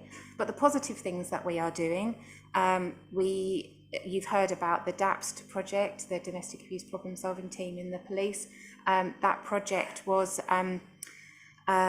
co-created with us, with our partnership working with Essex Police, in recognition that actually what the police do best is perpetrator work, what we do best is victim work, and that actually by us taking all of that victim work and allowing the police to truly focus themselves on the perpetrator, we each stay in our own lane, and by working in partnership make sure that both sides of that equation get the very best attention that they can. And what I know is that by working together, the recent figures that we have had is that actually there are 15 of those nominals, those highest risk prolific perpetrators, 15 of those are now off the streets. So it's a really successful project. Each of those highest risk offenders have at least 3 victims. So you think about the multiples of numbers of people whose lives are now safe, reclaimed, free of domestic abuse, and then the multiples again of the children that are within those households, whose futures are now secure for them to achieve what they want to achieve, and hopefully have their own futures of domestic abuse as well. So it's incredibly positive. We work very well in partnership with Colchester City Council. We have a number of projects that mean that we are able to deliver really effective services out in the community. Alongside the DAPS project is a brand new stalking project, so we are working in partnership both with Essex Police and the Change Project, who are have the perpetrator side of the stalking project, and we again have the victim side of this stalking project. We know that stalking is one of one of the indicators of really high risk domestic abuse cases, and will often be present when you're looking at domestic homicide reviews and taking the learning from those. We have a Supporting Male Survivors of Domestic Abuse project that has been funded initially by Colchester City Council, which is really exciting because whilst we absolutely know that domestic abuse is a gendered crime, we know that 1 in 3 women experience domestic abuse, 1 in 6 men will experience domestic abuse, but what we know is that 93% of all perpetrators of violence are men, regardless of whether it's against a man or a woman. So it's absolutely a gendered crime. But by trying to make it a gender neutral response, actually you take away the really clear bespoke responses that men as victims of domestic abuse need. So we should have a gendered approach to it. We should absolutely make sure that women get the service that they need, but we should also have a focus on men to make sure that we understand the service that they need, because whilst the impact on them is the same, actually how they feel and the responses that they need are very different between men and women. So we've had a really exciting project where we've employed a man in a women's organisation so that we have a male practitioner who can support the men that come through to us. We've taken the learning from that, and we have a Supporting Male Victims of Domestic Abuse conference, which is on the 6th of October at the Colchester Stadium football ground, which is a free conference where we're sharing our learning, and we've actually brought some national speakers into that as well, who are very well versed in terms of talking about supporting male victims so that we can share that learning out into other organisations. We have a really comprehensive children and young people service. We've heard a lot about prevention and about working with young people, either to prevent them becoming victims or moving into perhaps perpetrators in their own right. So we do lots of crisis-based work, and in Colchester and Tendring, I can't split the numbers out anymore, I'm afraid. We supported 540 children and young people in the last year, and we have worked with 720 young people in a preventative early intervention space in terms of talking to them about healthy relationships and toxic relationships, which is the language that they use. They don't recognise domestic abuse as a term. They talk about toxicity in relationships. So we've talked to them.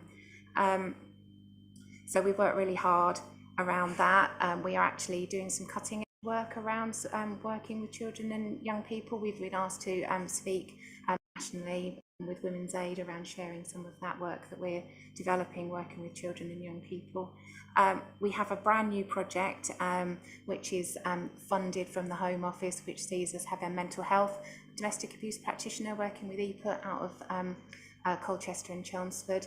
That's the first time that we've had a health funded practitioner for a number of years, and is one of the gaps that we are constantly trying to fight against.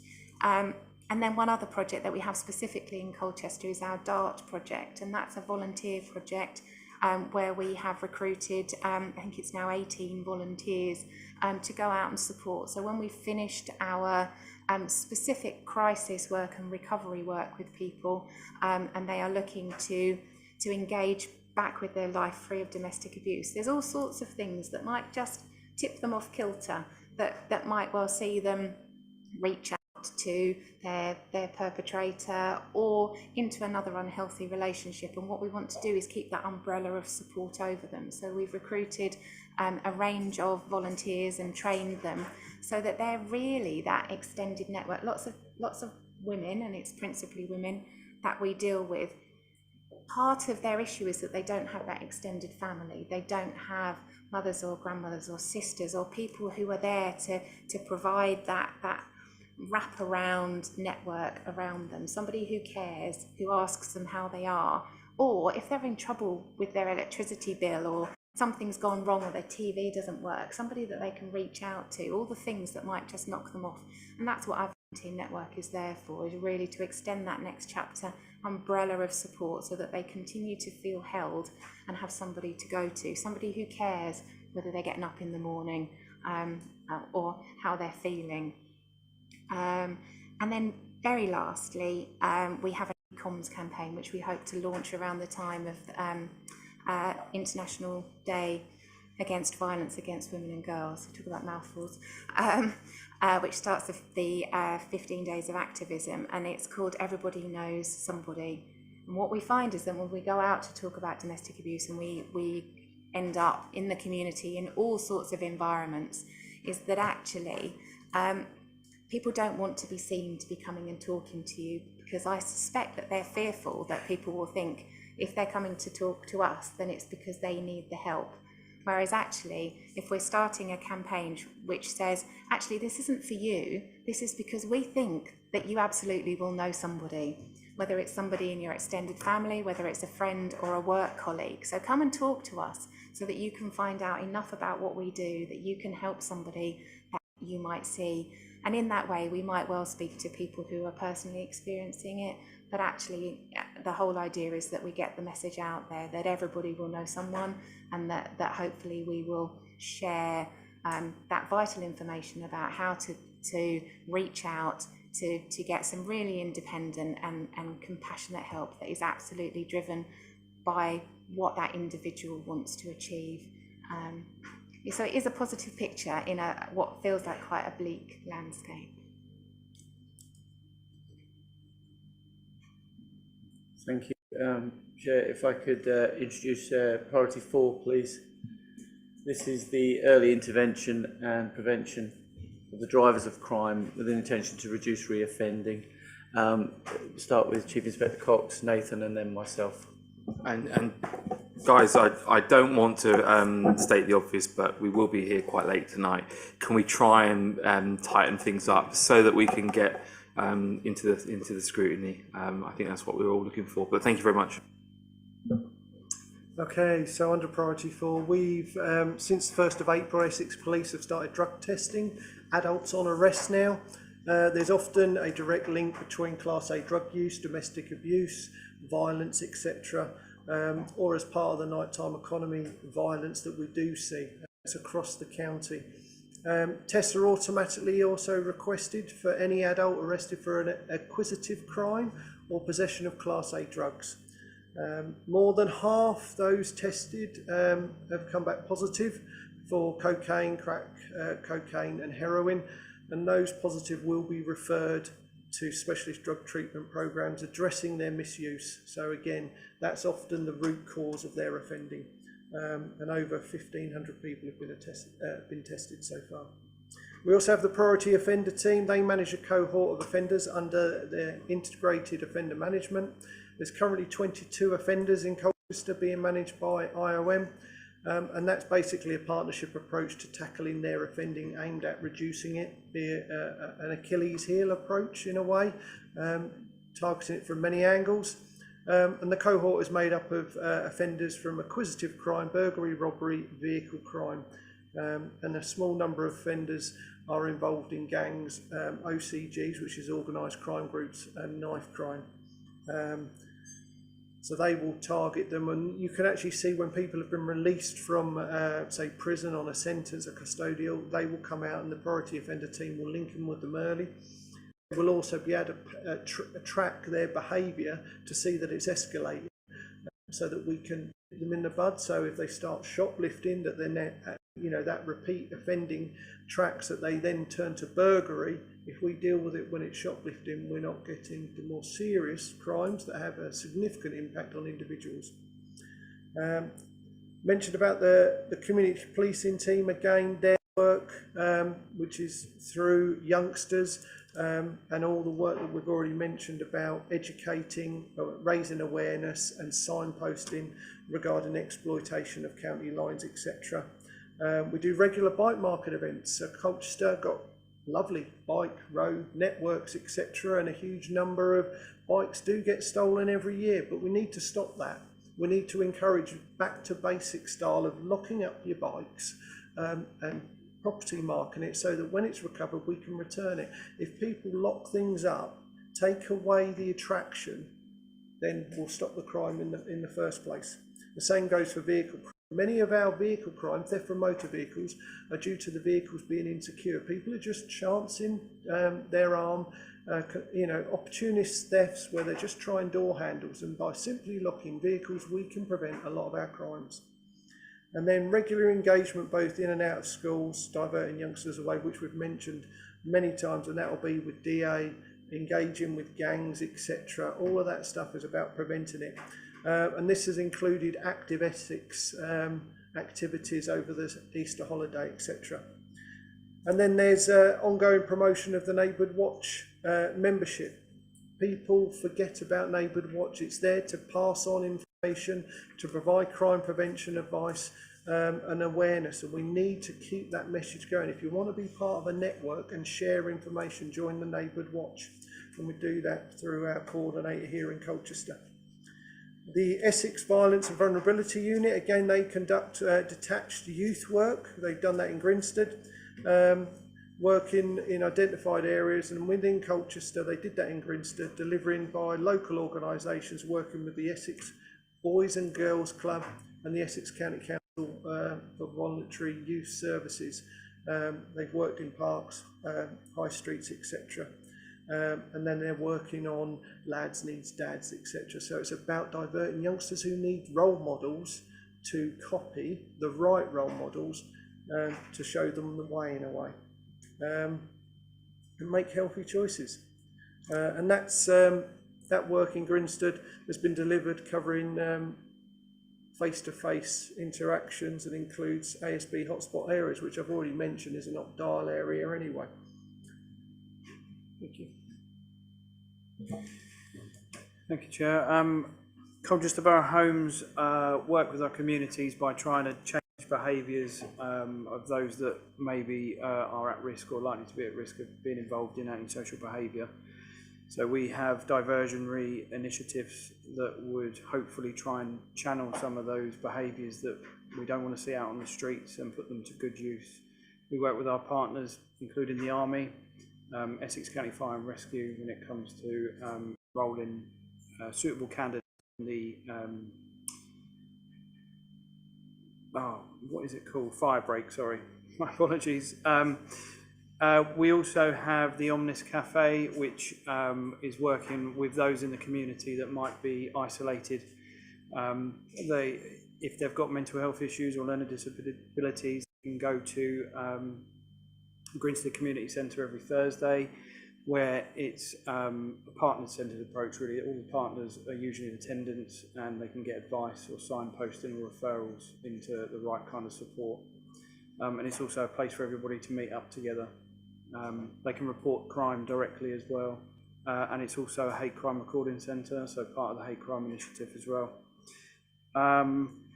We also work with a mental health worker to try and build the resilience of our customers that might be suffering mental health episodes, and we meet with them every Tuesday, and those that might be in need of some mental health intervention, they get that straight from our tenancy sustainment service via the mental health worker. Just to give you an example of the project work, Girls with Goals, which was funded by Safer Streets, was an intensive course for young people with complex needs and issues and who display challenging behaviour, which was resulting in ASB and youth crime. The project is in fact being featured at the forthcoming Sports and Youth Crime Conference, which will be organised by Active Essex Foundation. Not only has it improved attendance at school, behaviour, confidence, the ability to walk away from conflict, an example of the successes that these young people have had. 19 girls gained the ASDAN boxing accreditation, which was recognised by GCSE PE and the Duke of Edinburgh scheme. 19 girls got a certificate for basic first aid and 16 for self-defence certificates. And the second course was for those young people referred directly from pupil referral units. There were 10 direct referrals with special educational needs, behaviours, emotional needs. Again, teachers have reported changes in attitude and behaviour and reduction of issues.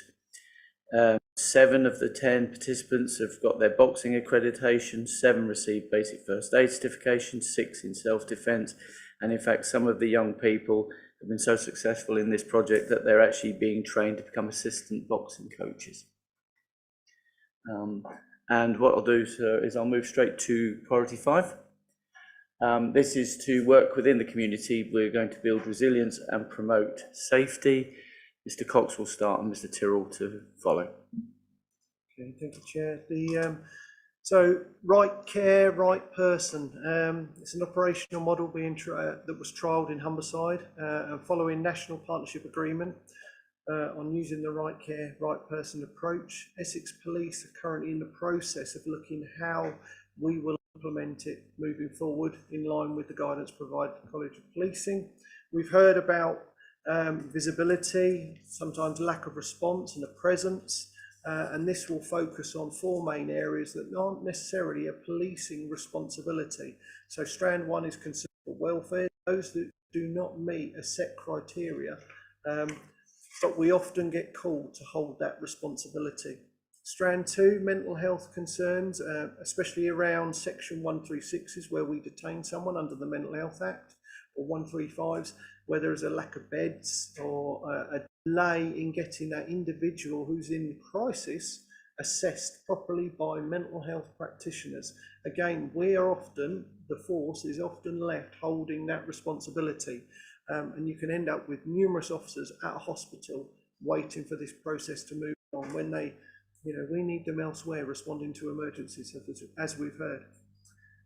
Third strand is hospital walkout. So where someone has gone to hospital and has presented to medical staff and then been unable to leave the premises without either being mentally assessed or receiving medical treatment, that is automatically at the moment reported to police. So then we take on that responsibility. And then finally, strand 4 will be looking at the transportation of patients. We know that there is often a shortage or a delay in getting an ambulance who is the approved transport for a patient. Even in mental health crisis, it should be an ambulance. So it's about looking to make capacity within the police so that we can do what the public want us to do. It won't be a quick fix. And obviously we've got chief officers looking at this, so it's about how do we do this, and this is bigger than just Colchester. This is about the organisations as well, all have a responsibility here, so that's making that capacity so we can deal with policing. The Violence and Vulnerability Grant Programme in the last year, the partnership has awarded over 362,000 to various community grants to local non-profit organisations to support young people in their local communities, and various funding across Braintree, Chelmsford, Colchester and Tendring. In Colchester itself, obviously provided funding to Outhouse, working in Colchester and Tendring with counselling young people, etc. And then also funding to African families in the UK, which we know are represented here in Colchester, and then tendering young people working who are vulnerable to isolation due to race and ethnicity. So whatever generally happens in tendering also repeats itself here. We're bigger than tendering, so what happens there will certainly happen here. This year's grant funding for the next 12 months, and there's various programmes that have already been provided, and that includes the support for Lads Needs Dads, again this role model initiative, reading mentor programme in schools in Colchester, which is due to roll out in November 23.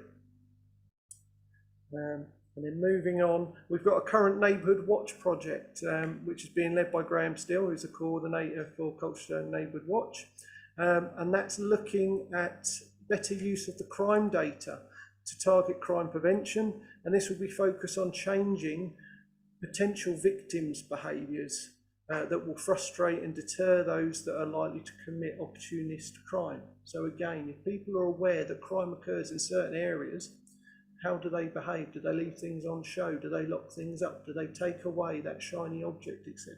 It's going back to basics policing, but it's reminding people get complacent after a while, and we need to remind people about how to keep their property safe. If we do that, we'll stop a lot of the crime.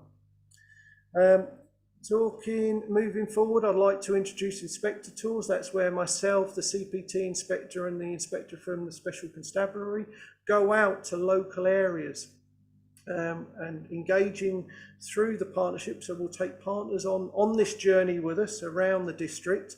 And it's about listening to residents, what's concerning them, what can we do as a partnership, not just the police, about making their areas safer. What is it that's actually concerning them in those areas, or is it what the police just think is the problem as opposed to knowing what's going on? And then that's, like I say in the report, it's an opportunity to listen and respond to those concerns. And by having partner agencies present, and that will include volunteer agencies as well, we can actually ensure that non-police incidents or concerns are dealt with by the right agency. We also want to increase the independent advisory group membership so that we have got a massive diverse community here, and we need to make sure that it's fully represented in the IAG. So I will be recruiting all of you to help support this, because we need everyone present. We don't want to leave anyone behind. We want to listen to everyone, and it's about listening to those hard to hear groups, not necessarily hard to reach. It's about us making the effort to making sure we're engaging with all our community. And then finally, fraud. It's become an increasing way of life. Our digital connectivity increases access and vulnerability, but also the cost of living now. People are looking for that good deal. People are, so they're more, they'll be more susceptible to being exploited. We have free fraud coordinators working across Essex, raising awareness, providing crime prevention advice. They'll coordinate as regularly giving talks to various societies, whether that's housing complex, etc., WIs again, and that's all about knowledge. Knowledge is power with this. It's raising that awareness. Moving forward, I'd like to see more engagement events being completed, because again, that sits under the hidden harm. Cyber fraud, where people can access an email by clicking the wrong link or responding to the wrong email, they can lose thousands, and then they'll be embarrassed about telling anyone about it. So it doesn't, you know, we have an older generation that might not necessarily know how, you know, that they're being coerced into giving up thousands of pounds. That also links in to the bank protocol by working with the financial institutes and also the bank staff here in the town. They will report in any concerns that they have for customers withdrawing large sums. And we'll respond to that on an emergency response, because we need to get hold of those individuals and help safeguard them. So staff in the banks will report where they suspect a customer is a victim of fraud, or where they're being coerced to withdraw large sums. It might be that the staff have asked them a few questions and they're being very cagey about it, not giving clear answers. And actually, if we go there and make sure that everything is okay, or it turns out that they're actually being cheated out of money, then we're stopping that harm from occurring. So it's about protecting our community. So thank you. I'll be very brief, Chair. So I'm glad fraud was mentioned, actually, because it's inevitable that sometimes some of the more visible crimes draw attention, and actually it's one that comes with, particularly if you're a victim, a degree of embarrassment, and you're less likely to come forwards. And as Chief Inspector Cox has mentioned, there's a lot of education that could be done. So I have a sense from a few months in post that that's an emerging area that we could potentially do more on. But just to wrap up, I'm just going to quickly mention the Suicide Prevention Operational Group as a highlight to end on, in terms of this is a new group, and again it's a very important area. Colchester and Tendring are both high levels of depression. Again, COVID has brought more awareness around mental health and some of the root causes that lead to some of these issues. And the more we can raise awareness and look at this and build some resilience and some early interventions, the better. So that group, having formed in June, I believe we've just had the second meeting of that, is really important, because this is an area where a lot of good work could be done. Thank you very much. Thank you very much, everyone. Okay, I'm now going to open this up and we're going to do it in priority sequence as is listed. And I'm going to kick things off under the area of safeguarding adults and children at risk from violence and exploitation. And my question to the partnership is, what work is being done proactively to reach the hard to reach groups? So for example, where perhaps English isn't a first language, what work is being done around that area, please?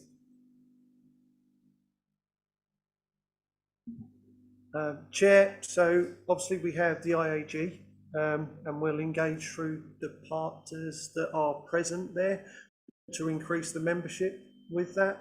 They get given inputs by myself and basically anything that they want to know about. So there was a concern, I think it was raised at the last scrutiny panel, they raised a concern about the integrity of police complaints and about how a police complaint, if they make a complaint against police, how is it dealt with? Do we mark our own homework? And so we brought in the inspector who deals with all the complaints for the North LPA, so they're not Colchester, and they gave them an input about how the journey of your complaint, where is it allocated to, what the process is, what the assessment, the risk is on it, so that they built trust and confidence that we have a robust process in place that makes sure that those complaints are dealing with. Through the IAG, any crime concerns are raised, so we have a VORG input, talk about data with those individuals as well. We spoke about partnership work, so the partners present at those engagement events as well, so that they can understand what's there for them as well. I've got one of the CPT officers is also engaged with the African families in the UK, so they've got a direct link. The refugees that we had at the various hotels, again, we did domestic abuse inputs. The DAPS team went out with the community policing team, PC, and they actually gave, because that's a barrier to break down. They see our uniform and they get put off straight away because police in different countries act in different ways. So it was about breaking down and trying to build that trust and confidence. So there's more we can do. We can. It goes back to we've got to constantly keep challenging ourselves to do more. And is there a group we haven't reached? And again, that's where people with knowledge of local areas need to feed back in. From Essex County Council Children and Family Services, and focusing on the children aspect of that question, I would like to suggest there has been a recent creation of the Risk in the Community team, which is focusing specifically on safeguarding children and young people. And also MACE has a priority of tackling those who are more vulnerable to sexual exploitation. But also one of the other priorities is about reducing exclusion in schools, because actually if young people are not in school, where are they? And so when you're speaking about the hard to reach, those are the people that we're most concerned about in relation to safeguarding. Chair, I just wanted to say that we have a tenancy audit programme, so we're visiting each one of our properties. All of our frontline operatives receive training on what signs, symptoms to look for those hidden harms, and they know to report back for a certain reporting process so that we can investigate into those matters further. So we're trying everything that we can when it comes to our tenants. Thank you. Okay, Councillor McLean. Thank you, Chair. The question I'll ask will actually cover all priority areas, but it will suit priority one as it will suit everything else. I'd like to know what impact is artificial intelligence having in the investigation process for behavioural analysis, investigation support, predictive analysis, etc. And what self-scrutinising are you doing to ensure that you're reaping the benefits of technology as it's ever evolving? Thank you. Honestly, I don't have an answer for that. I can come back to you with that. and I'll answer it. But at the moment, I couldn't tell you how Okay. it's being used. Again, Sure. Would you be willing to meet with me over it or have a phone call about it? yeah, no, absolutely. Cool. Thank you.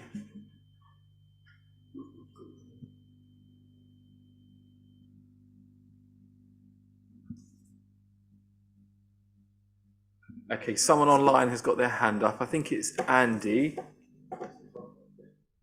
Okay, introducing Mr. Prophet. Go for it, sir. Yeah, hello, Chairman. Andy Prophet, Deputy Chief Constable.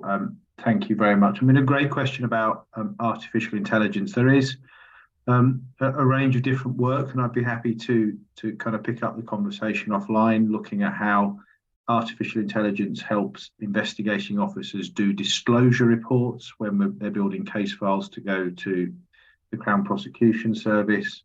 We're looking at a range of kind of robotic and AI technology about how we do kind of mass processing of information across a range of different areas from vetting through to recruitment. So there's a ton of early work going on nationally and locally in Essex, and happy to pick that up offline for with those that are interested. Thank you very much for that contribution, Andy. Good to see you there. Okay, we will move on to the second item now for scrutiny, and I will kick off on the theme of ASB and specifically the PSPOs. So I appreciate that catching people in the act is not always easy, but it does strike me as someone that uses Colchester during the day and the evening and quite late sometimes, quite confidently. I am perplexed why there are people sat on our high street asking people for money, because it happened to me tonight. There was 3 people there. I'm perplexed, and I'm quite frustrated by it, because that seems to me like really low-hanging fruit.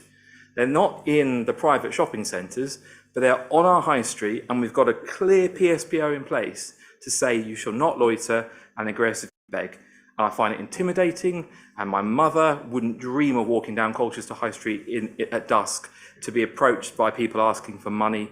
I mean, I've even seen people walk up to people having a meal outside. And I think it has risen a bit lately, just anecdotally. There was a time when things seemed to be better, but it's definitely on an upward surge. So, look, I don't want to, I don't expect Commander Cox to take all the heat for this one, because actually we've got our own wardens in the city who have got the power to issue notices and fines. But I do want to have a very frank chat about why we're not seemingly on top of this one, please. There's my opening one. Chair, if I could, it would be good to know whose responsibility it is as well. Like if we could sort of work out, is it the Colchester City Council or is it the police that should be managing this? Try and pick that up. So you know, we do have powers to issue fines through the PSPO, and it's clearly an area. I think I've heard several people over recent weeks mention these issues. So it's an area where we will need to do some focused work, and I know it previously focused on several years ago, and it did resolve issues. I think, you know, with my own observations, I would agree that there does seem to be a bit of a rise recently, and this is an area where we will need to focus. So I'll take that away and work with the town centre team so that we can try and do a bit more about this. Thank you. That's reassuring. Commander Cox? Yeah, I also think we need to think about Opluscombe and the really the root of the cause. Why are they there? You know, and deal with that. If through Opluscombe, it's obviously a multi-agency approach. It's about providing them support and guidance and getting them the help they need to, one, stop drinking, provide them accommodation, and help them get on the road to whatever recovery they need, as opposed to always, you spoke about being asked for money as opposed to aggressive begging. Now, there's a fine line again. So that's got to come into play before we issue penalty notes. Once we've used up the route of Opluscombe and we've gone down those channels and they're not engaging with us, they're not, you know, taking the help that is offered to get their lives back on track, then yes, we need to do the penalty notices, but I think we need to start and deal with the root cause as opposed to the subsequent action of, you know, harassing residents for money.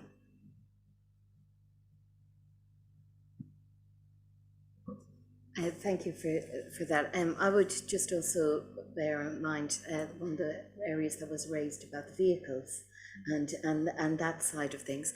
And actually, I'm not from around Colchester, and my car is parked on the top floor of St Mary's car park that I will be leaving here tonight. And actually, I should be fine about doing that. I lived in London for 9 years, but why am I now sort of afraid?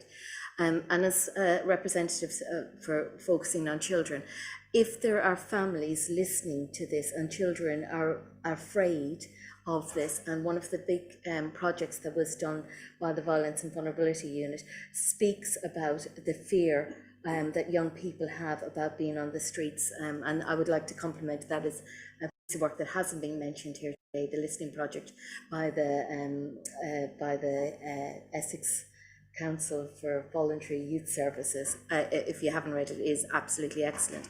But it highlights how young people are afraid of being out in the streets. They are afraid of all the issues that have been raised by the public members today. And I wasn't aware that there is actually action, and it's just a case that it hasn't been implemented. And I would question what is the obstacle with that. Councillor Smalls. Yeah, I mean, this is more in relation to the antisocial behaviour that we're getting in the town centre and the impact of that on our wardens and their relationship with the police and how the police can support the wardens and vice versa.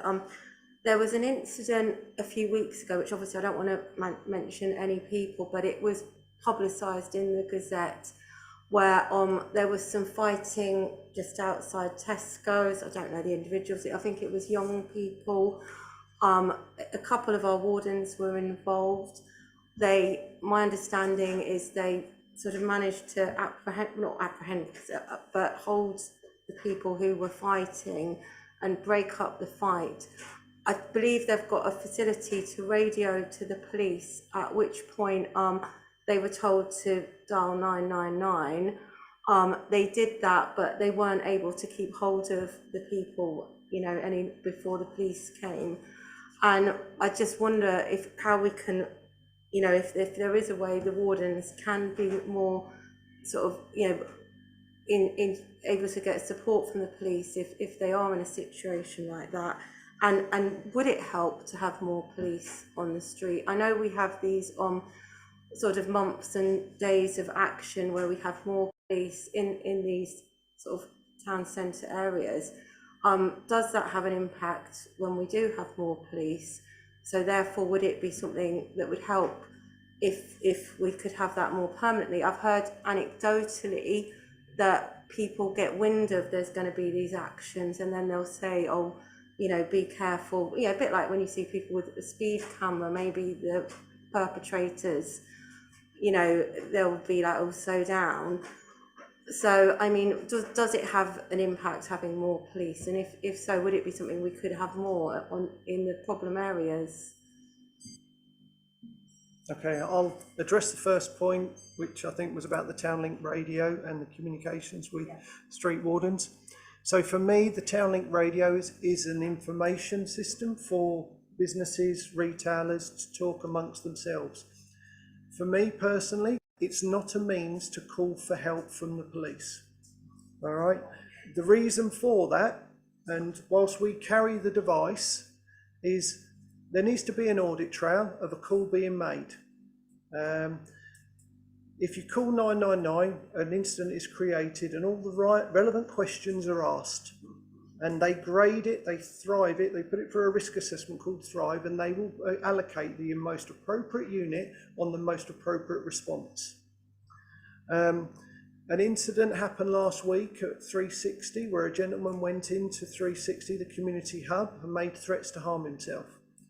Was called on 999. So the call taker went through the system, recorded all the correct information.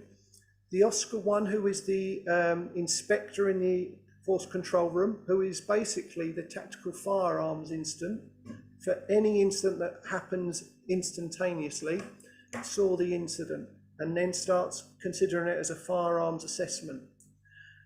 At the same time as that's happening, the incident has been tagged for special branch complete intelligence checks on the individual, so that all this concurrent activity was happening. And that was just from someone saying that they wanted to harm themselves and they were going to do it in this way. Firearms units were deployed to that incident along with local units, and already, so the most appropriate unit, the most appropriate response, etc., and the most nearest unit. If a warden calls up on a Townlink radio and says, "Can I have help? I've got someone detained," that could be going to a PCSO who's already dealing with something, we don't know. They could also be going to one of the constables who might have arrested someone is dealing with that incident. But there's no audit trail, so it's not going to get the most appropriate response.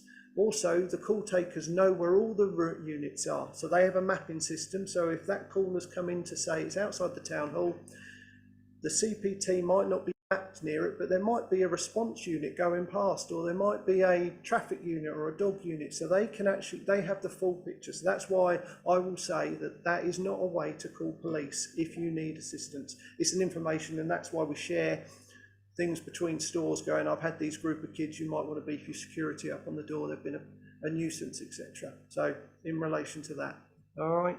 And I know that's contentious with some of the businesses and other councillors, but it's a means of just information for us. In relation to more police, our data shows, but our data is just about the SMSR results, shows that actually people don't always want to see police. It's not as high as other areas. Would it stop crime? Of course it would. Would any district commander in their right mind ever say, "I don't want any more officers"? That's a decision for chief officers. I would never say no. With more officers, I can do more. I think we need to work smarter with our officers. And as I said at the start of this, I've got plans in place. I've got a new CPT inspector. They've already been tasked with reviewing everything, basically, and ensuring that we're as strong. I've already spoke to Michelle before this meeting from Colbeck about getting a meeting together and about how we can go forward, about that visibility, going back to basics, being visible, being seen, dealing with things robustly at the first time, getting it right first time. That's all we need to do.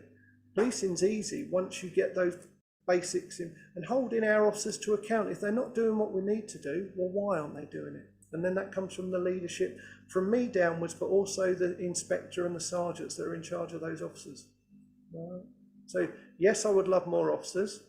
Mr. Prophet's on the call. I don't think he's going to give me any yet. But no, we can always do more with. All right. Just a similar question, really. Obviously, you want more officers, but is there a way in which existing resources can be tweaked so there's perhaps less administration and red tape burden to free up time? Is there anything that's happening that you can share with us that might be happening in the future to enable that, for example? Well, that goes back to the right person, or the right care, right person. It's creating that capacity and being where we should be, and not dealing necessarily with those non-police matters. It's also the prevention piece. If we're preventing other crimes from happening, the DA, the youngsters getting involved, etc., we can be in the right places. If we can cut those other crimes, that's almost like white noise. But if we can get to the important bits by reducing, goes back to, if you deal with things right the first time, other issues won't occur. And if we can do that, we can then be present, we can be visible, and that's a big piece of work, but it's changing that mindset. Okay, are members happy? We've looked at Councillor Rowe. Forgive me. Sorry, Chair, no worries. First of all, I'd just like to say thank you very much for everyone attending this evening. It's been a pleasure hearing all the great work that you're all doing. I have a question with regards to perception. Now, as far as I'm aware, we have record numbers of police on the streets at the moment. At least that's what the statistics say. I think we have additional investment from Colchester City Council with regards to PCSOs, etc. But I think we've heard from the people in Have Your Say, that despite the fact that the statistics say that crime is down and that antisocial behaviour is down, people still have this perception that it exists. My question is, I suppose, what do we think's changed, and how do we think that can be improved going forward? I mean, is it just a communication issue, or do we think that people are not reporting the correct things? Is it a number of things? How do we sort of work together to make that make our residents feel safer in Colchester? If I could come in first, if that's okay. So I think it's really important, and it's similar to the last issue around how some of the partnerships work. So, for example, with rough sleepers and street beggars, we have relationships with a lot of the known people. So when new people appear, we notice that, we do head counts, and a lot of these people we know by name, and we have that understanding to build up some of the background story and how that's come about. And this prevention piece is key to that. So particularly around antisocial behaviour, the first sort of stories that broke about the city centre issues in June were around antisocial behaviour. And we're looking at the stats and thinking, well, actually there were 3,244 less crimes than 5 years ago. So there's a mismatch in the perception. What there actually is a rise in particular types of crime, which, if you think about it, we are in a cost of living crisis. They are the types of crimes and the types of issues that you would expect to emerge from that. So shoplifting, street begging, in a cost of living crisis, these are the sorts of things that people are driven to, unfortunately. So that prevention piece and understanding some of the root causes and identifying some of the possible people before we get to the point that a crime has been committed are really important to understand, and then to highlight solutions for people to be signposted to, so that they can divert from potential routes that they could go down to more favourable ones is really important. So I think we just need to bear in mind the question about what's changed. Well, what's changed is the world, and I think what we're seeing is some of the trends to that, and that's why we each time we have a community safety delivery board, we look at the rolling 12-month stats to see what's changed since last time, so we can spot some of those things. And there have been some responses. So in response to the June shoplifting and what was deemed antisocial behaviour in its broader sense, but actually crime, there was a direct response to that, which led to 6 arrests and people being targeted by the police. So that was just a response I wanted to put in about that wider context and the strategy and how the partnership works. So on that, sorry, just before you jump in, on that point around 6 people being arrested, etc. I mean, was that in the report? I didn't notice that. I didn't notice much about shoplifting in the report at all. And I do agree that it is an issue. And I think from some of the speakers that we had in Have Your Say, and the gentleman that's still there, we know that shoplifting is a big issue. And I do wonder if we should be making more of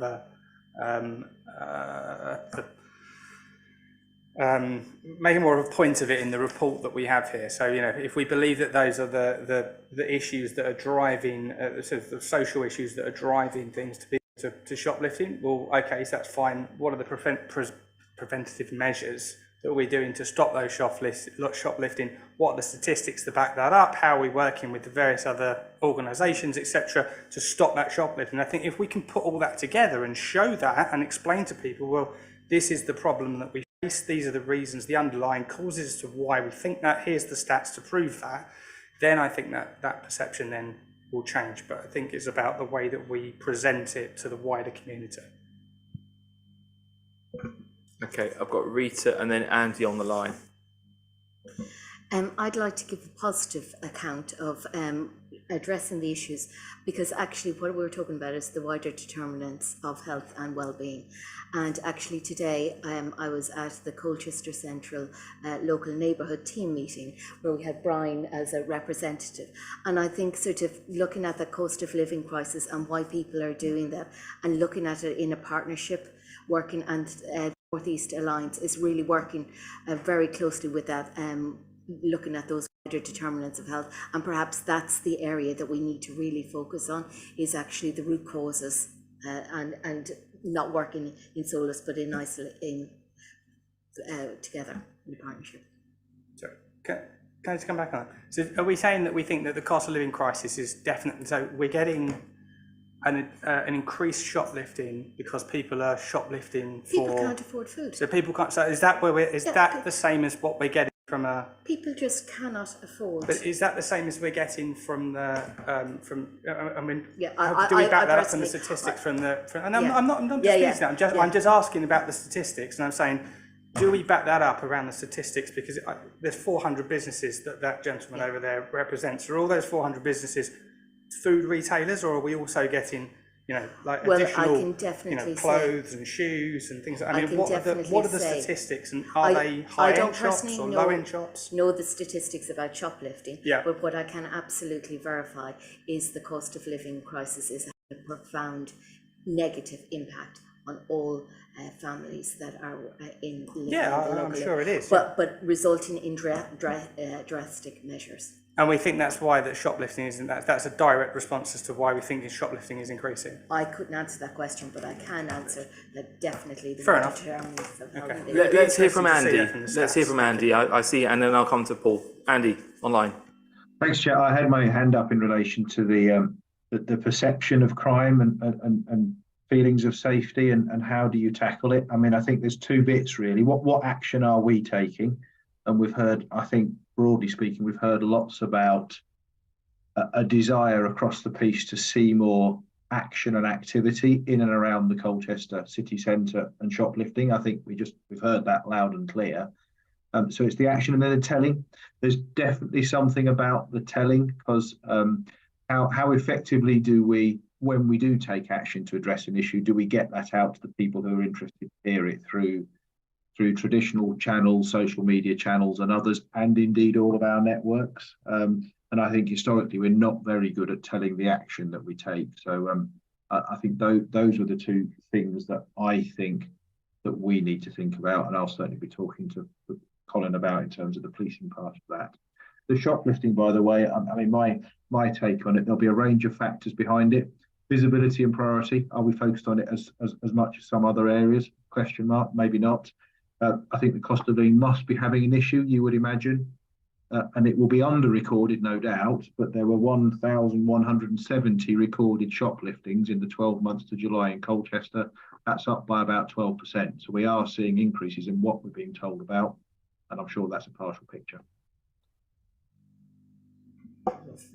Thank you, Andy. Let's have Paul and then Councillor Willits, please.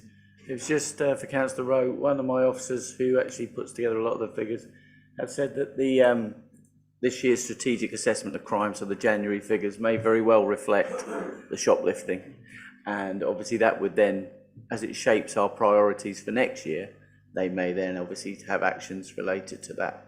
So you will hopefully get the figures in the new strategic assessment. Thank you very much. Can I ask whether there is any information known about apprehended offenders for shoplifting in Colchester?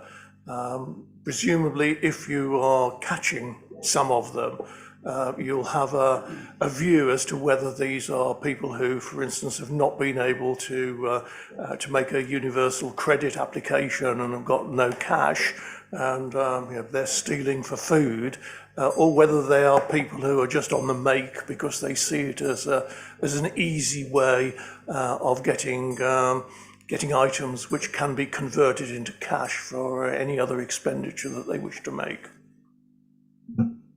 I would say just recently we arrested someone who was prolific, charged with 24 offences only a week ago, remanded for court, also received a CBO on the back of that, a prevention order, to stop him going into any co-ops in Essex. So his background, he was a known shoplifter. He's stealing to either feed a habit or feed him. So again, it comes back to their background. An individual who does repeated shoplifting, who's prolific, is generally someone who might be begging for money, someone who is just you know, it's in their nature that they will steal because they don't have any means coming in from any other source, and they're trying to feed a habit. As I talked about with the IOM who deal with prolific offenders, we see that escalation. It might be that they're stealing, shoplifting all the time, but gradually that might escalate to breaking into someone's house.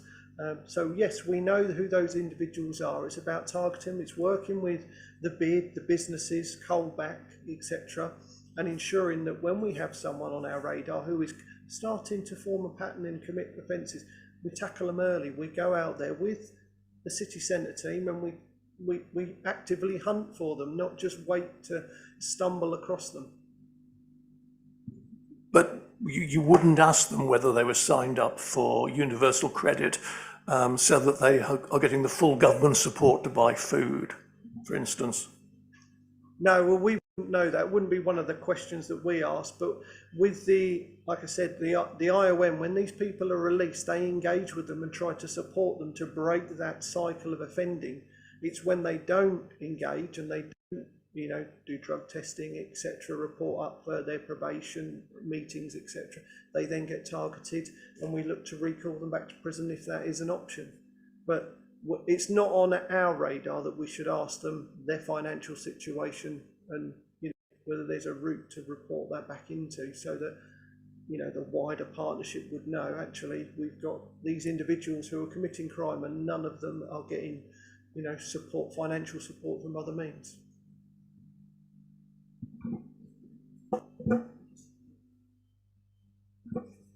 Does anyone want a 5-minute comfort break, or shall we crack on? It's 9 o'clock.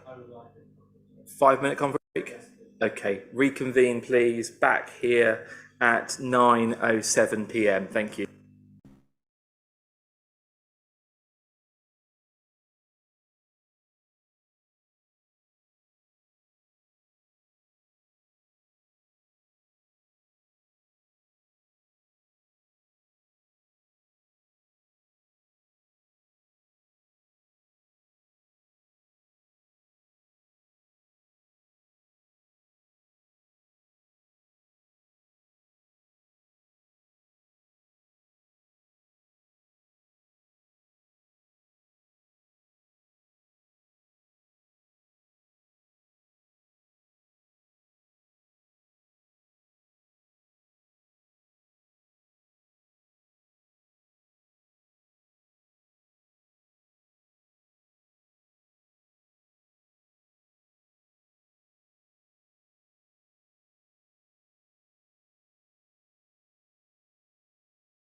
Thank you, colleagues, for promptly returning. Let's continue. I believe we've covered off priorities 1 and 2. Let's move on to supporting victims of domestic abuse and sexual offences and reduce violence against women and girls. Members of the panel, do you have questions in this area? I see Councillor Willits, I see Councillor Smalls, and let's start with that then. So Councillor Willits. I'm quite confused by the notion of separating out the services provided to the victims and the action taken against the perpetrators, because in paragraph 5, the overall police summary, we have this very encouraging statistic that domestic abuse is down in Colchester by 11.6, although we noticed that it's down by 15.2 across Essex overall. But then when we hear the presentation of the teams that are dealing with the victims, we hear that the number of complaints, well, they're not complaints of the police, they're just complaints about issues, is spiralling upwards. And I find it difficult to reconcile these these two different approaches. How do we take a mature, seasoned view of what we're going to say about domestic abuse if we are separating out the statistics for the victim and the perpetrator, and they're not being linked or rationalised in any way?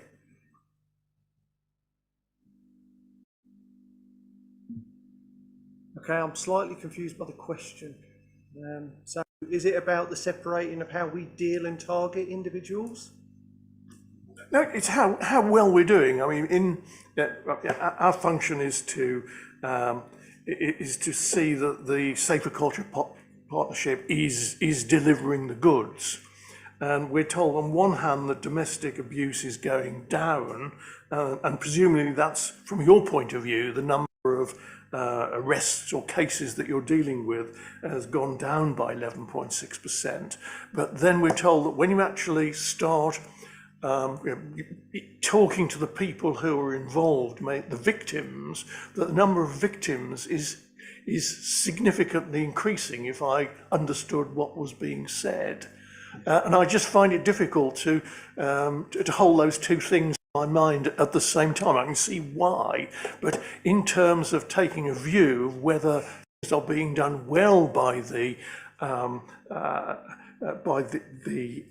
organisations, we can't say it is or it isn't, because we've got completely divergent views on whether the position is getting better or whether it's getting worse. And I just wondered whether we got any helpful guide on how we square this particular circle. I think you're always going to have a difference. As was mentioned, if you're dealing with victims and they're coming in through a different conduit for reporting, referral mechanism, we're dealing with crime that's being reported, and as mentioned, some victims won't report to us, so there's going to be a difference. Our numbers show that domestic abuse is falling. We have to be cognizant of the fact that, one, we need to build trust in victims to come forward and report crimes and empower them to make statements and support prosecutions so that we can deal with the perpetrator's behaviour. So our DA has gone down, our domestic abuse across all risk levels has gone down, but we're also solving more of that. So we're getting more outcomes for those domestics that are being reported to us. We're actually solving more domestic abuse and holding more people to account. But when you're talking about next chapter, they will have a different referral mechanism coming into them. They'll be supporting people from a different way. So it's very similar to hate crime. Hate crime will be reported to us and we'll record it, but actually hate crime might be reported into the HERC, the Hate Crime Reporting Centre, or to an ambassador. So we might not necessarily see those reports. So there will, again, we still want to encourage people to report crime, but I think there'll always be a difference. Shoplifting, we've heard my results of shoplifting show that there's been a 7.3 increase in shoplifting. But we know that 400 people or 400 businesses aren't reporting to us, or 400 crimes. So that's where the difference is. So we could say the same for shoplifting. If people don't report crime to us, we'll never have a true reflection of it. And that's where everyone is key for this. Thank you. I mean, I can see your confusion over the numbers because what we're painting are two entirely different pictures. I think probably when we're going out to the public, it would be helpful if we were able to reflect an understanding across the piece, and we've had conversations with Essex Police about perhaps the unhelpful nature of saying that domestic abuse is going down when in truth the numbers aren't. It's just the numbers that are going to the police to be supported are going down. So I think probably a partnership approach to reflecting what the current situation would be helpful. I think we also need to think that numbers going up are not necessarily a sign that we're doing anything wrong. We should see it as something positive, because actually if you work on the premise that there isn't loads more DA out there, there's just lots more people who are seeking support for the situation that may well have been experiencing for a number of years. And we know that the number of incidents that somebody will experience before they seek help used to be 34, it's now 58. So somebody will experience 58 incidences of domestic abuse before they seek help. These are entrenched situations and potentially many years that someone's been experiencing it. So it's positive that they are coming forward. It's positive that the numbers are going up. It's quite scary when you're the organisation that's trying to deal with those ever-rising referral rates to make sure that you have enough capacity to be able to give them the support they need. But I think we ought to see it as a really positive thing, that all of the work that we are doing in partnership means that actually there are lots and lots more people who are seeking support, who have the opportunity to have a life free of domestic abuse, rather than just quietly sitting at home and taking what's given to them, and us celebrating that the numbers have gone down. So I think we need to look at it in the context of the positive nature that is there. Councillor Smalls? Yeah, I mean, I was going to bring up almost the same as Councillor Willetts, obviously the concern with the difference in figures. Now, obviously, if people are going to next chapter, I believe they've been victims. They're not going to just, rock up. So I think it would be useful if the police, so if your figures are showing going down, but I'm assuming you're in communication with next chapter. So I'd like to, what Bev says seems perfectly sensible, that it's not helpful if you're saying that the figures are going down. If you know that the reality of the situation is it's not going down. And I think, it'd be helpful to look at why perhaps people aren't going to the police.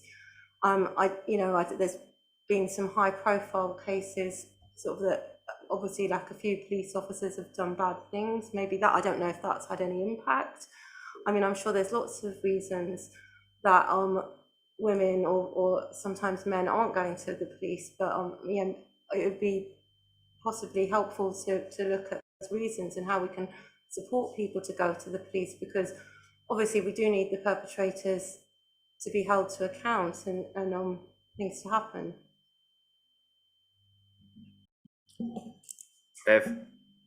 I mean, if I could just respond to that, I think it's worth understanding that when you're supporting victims of domestic abuse, going to the police is not always the right outcome for them.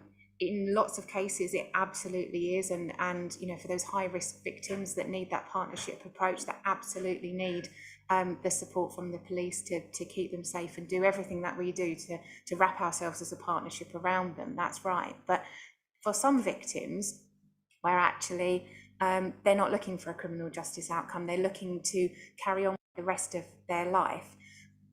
Sometimes involving the police is not what they need, is not what they want. Their choices are that quite often, through trauma bonding and a range of other really complex issues, they don't want to hold the other person to account. They just want their life back. They want their life back for their children as well. And we know that the delays in the criminal justice system, that seeking that justice takes a long time, and we find that actually that hampers somebody's recovery.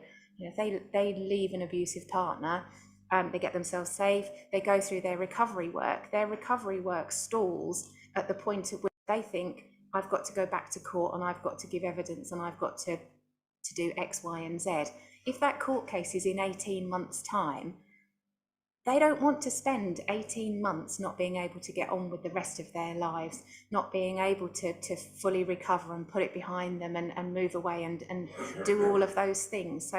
So I think we are absolutely victim led. We support somebody around the outcomes that they want to achieve, and their outcome might not be holding that person to account. So I think it's just worth understanding that criminal justice is not right for everybody in terms of their recovery.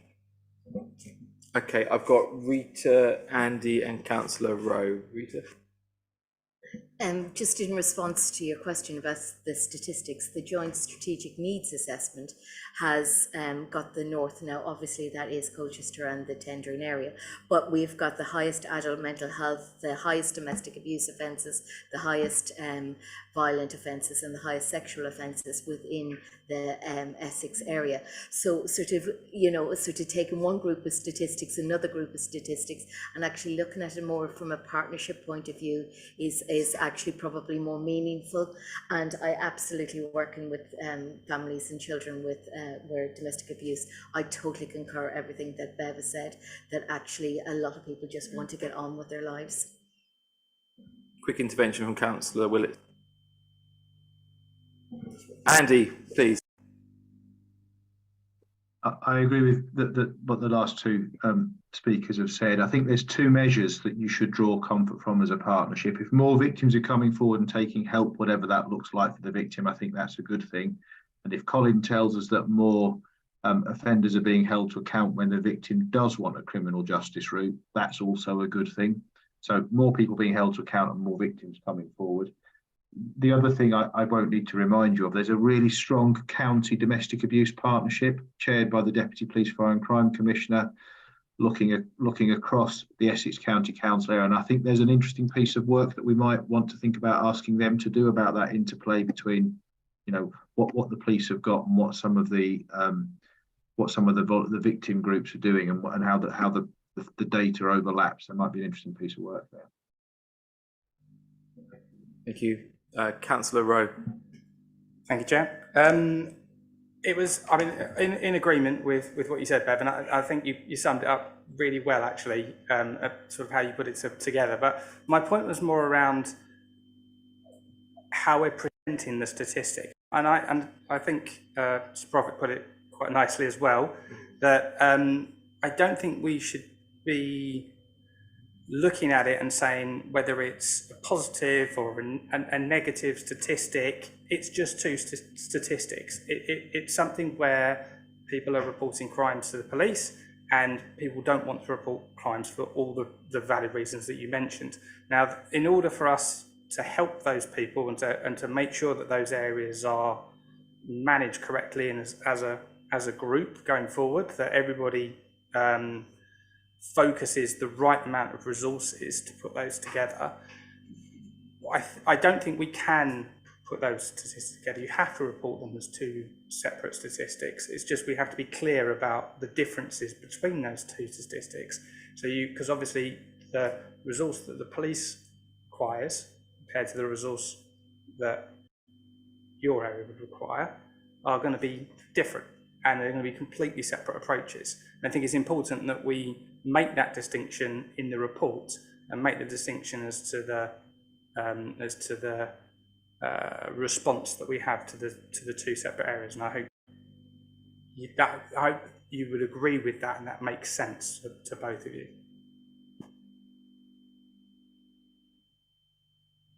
If I could just say that I totally agree.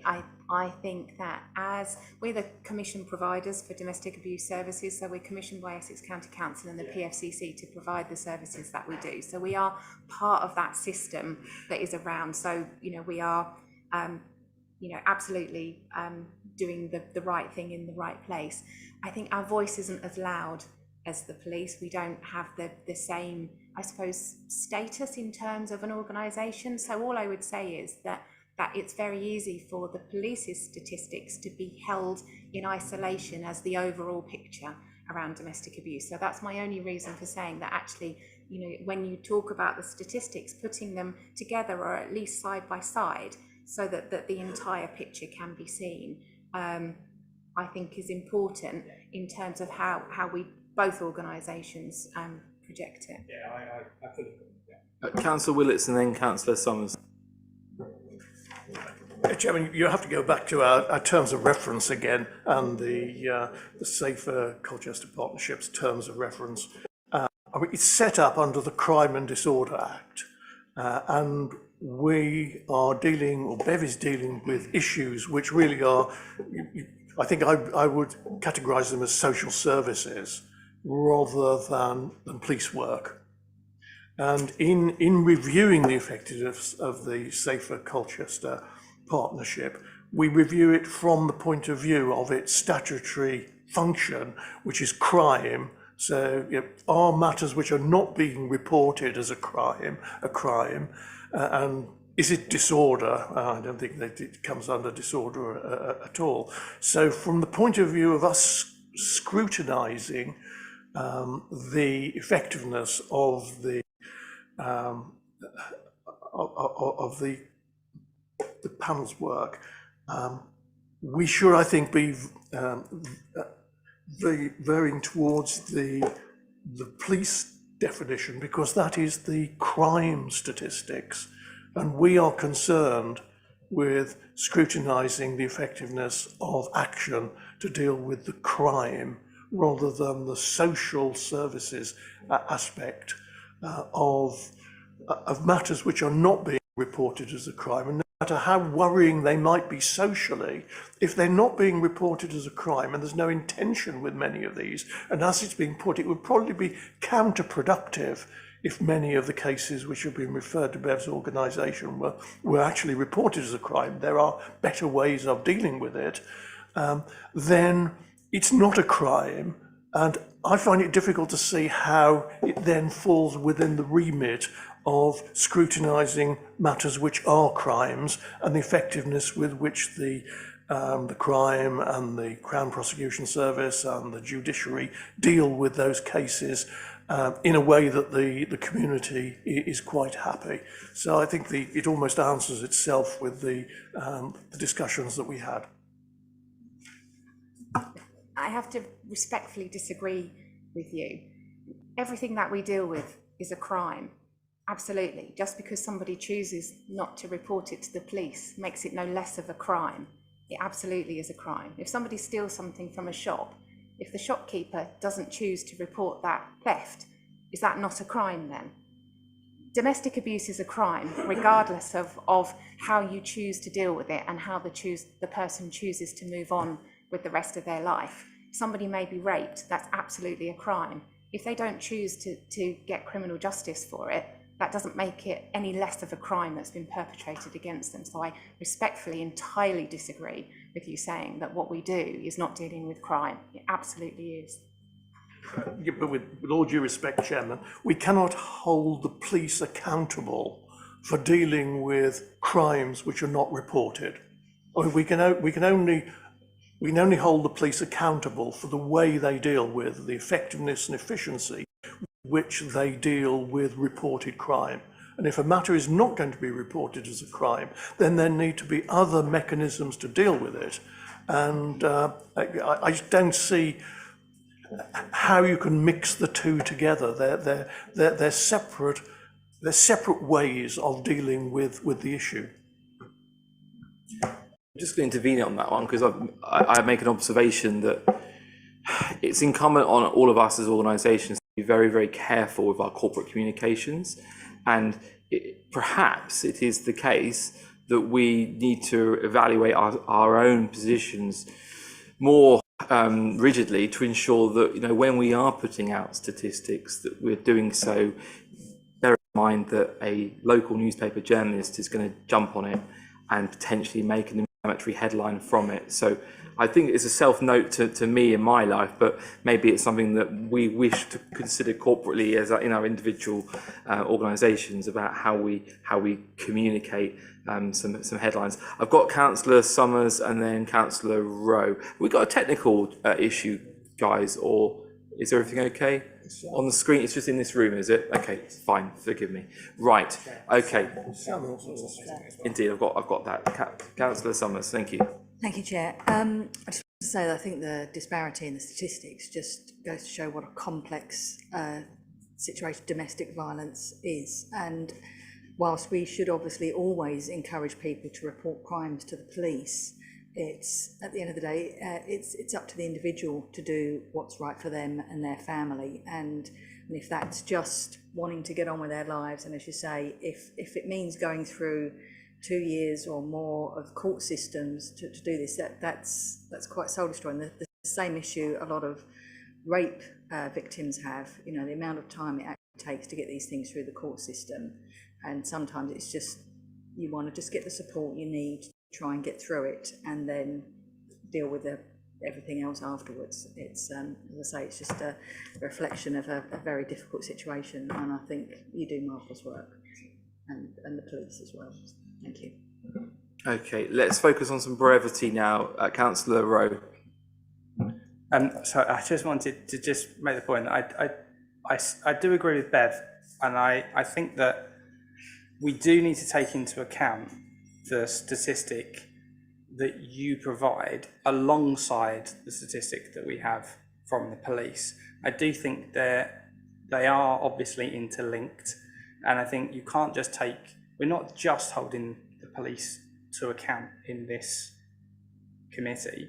We are bringing the full, you know, all of the partners that we have here are all contributing to this scheme, and ultimately, I think personally, it's important to have an understanding of those that are not reporting them, but we still have to, not like, you know, we still have to deal with these cases. We still have to manage these cases. These people still need a response. So we can't sort of dismiss them from this. We have to have, this is what we're doing from a crime perspective, and this is what we're doing from a social services perspective. And I do think that at some point, you know, I think with all of these things, as pointed out by others, they're very complex, and we have to have that. Just as a side point, I do think that I'd personally rather have the statistics in front of me rather than worry about whether we're going to get a bad statistic from someone, or whether someone's going to pick something up, or a journalist or something. I'd rather have the statistics in front of us so that we can discuss it, and so that we can understand the root cause of the problem, or to the best of our ability, the root cause of the problem. And I think you can only really do that if you try to understand the problem as best you possibly can. And for that, you need good data. So I do think that we need to make sure that we don't try to say, you know, put a positive spin on things or put a negative spin on things because we're trying to go in a particular direction. We just need to know what's the information, what are the outcomes, what are the trends, and how we're going to fix them. Councillor McLean. Thank you, Chair. I just wanted to respectfully disagree with Councillor Willits. If for whatever reason victims of crime don't feel safe going to the police about something, I think that is worth scrutinising in this committee. Thank you. Okay, Councillor Smalls. Yeah, just echoing really that. I just think it's so important. I'll try and be brief, but what Bev has said about just because domestic abuse may not be reported to the police, we cannot then conclude a crime hasn't occurred. And I think that's very important. I wish circumstances were different, that more people did feel able to go to the police. However, we are where we are. And I just think it's really important to acknowledge that just because somebody hasn't gone to the police, it doesn't mean a crime hasn't occurred. Okay, I'm looking around the room. I think we've covered. I see Andy, and then we're going to move on to strategic priority number 4. Andy, go for it. I'll be really brief. I agree with the last couple of comments. Unreported crime is really important. And of course, crime and disorder reduction partnerships became community safety partnerships about 10 years ago. And I think that was a reflection of it's not just about crime, it's about safety, and therefore understanding what hasn't been reported and how you prevent some of that as well. So I think that is an important nuance to remember. Thank you, Annie, for that contribution. Okay, developing early intervention and prevention to tackle the drivers of crime and reduce reoffending. Strategic priority number 4, if I could just kick off by observing that quite clearly this partnership approach, in particular, I'm thinking about Mr. Sudi's work with residents who, or your customers who in some instances unfortunately have challenging livelihoods, but that kind of intel that you pick up on the front line and sharing that with officers in the force, that just seems to me brilliant, really, really good. We, as has been said by Rita, none of us here are working in silos. That's the most important thing. It's a statutory requirement that we work in a partnership, but you've given real examples tonight. It's been really useful. Okay, members of the panel, on this strategic priority area, are there any comments or questions for scrutiny? Councillor McLean. Hi, thank you. When I speak to the frontline officers that work the town centre, city centre, sorry, £5 to the mayor charity,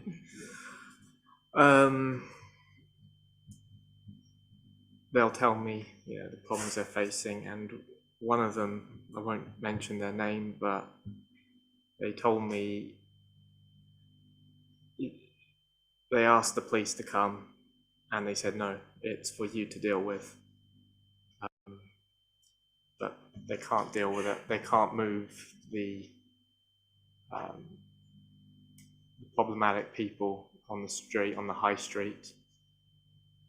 And people on the high street know that. They know that there's not a lot that the red shirts can do. And I'll ask the red shirts, what is Sorry, just for clarity for people watching at home, can you explain what you mean by red shirts? I've actually forgotten the exact name of the. Could you help me? Wardens. Wardens, sorry. It's getting late, but in Star Trek mode. And they'll say they need, what they would like is a deterrent, which is bobbies on the beat, police officers patrolling, visible, where the sight of them would make problematic people disperse from the area, and eventually the town centre, city centre, another 5 pounds. Can we make this happen? Could we bring back police patrols? Or what would you require to bring them back from a council or from a government or from anyone? Can we bring back patrols? Yes, I think we can bring back patrols. I think the example given lacked detail for me to actually answer properly what powers you would like a police officer to do to move individuals on. Depends what they're doing in order for us to affect their powers. But I think by working with the wardens better, and I think that's where myself and the leaders around the table, that we can take that forward and certainly look at patrols. Yes, the town centre, city centre team. Yeah, I'm starting to play here. The city centre team have a role to play here. They've got a dedicated ring-fenced area, and by working together in partnership and sharing information, but also being consistent, so everyone works together. It's not a police issue to deal with. It's not a warden issue to deal with. It's a partnership. And if we deal with it in that way and we're consistent constantly, then yeah, I don't see an issue with it. It would be a quick fix for me. It's just setting that expectation amongst all staff, and I use the word staff, not officers, because then that's for the wardens and the PCs, the PCSOs, to all act in the same way and respond in the same way. Are you having, are officers having regular meetings with the wardens to make sure both parties are on the same page about what they want from each other, and coming up with agreements on what they expect from each other, and ensuring that both parties meet what the other party expects? Thank you. Chair, yes, they are meeting, but what I would like to see is for the leadership to get together to discuss what we expect from our own staff, not what the officers and the wardens expect they will be doing. It needs to be led by us to set those expectations. But yeah, they do meet regularly. There's a community hub, one at the police station as well, that they come into. So yeah, they do meet regularly. They meet down at the community hub down at 360 as well. So yeah, that does go on. Just so I'm clear, why would you say it would be better for it to be led by the leadership rather than meetings at the lower level?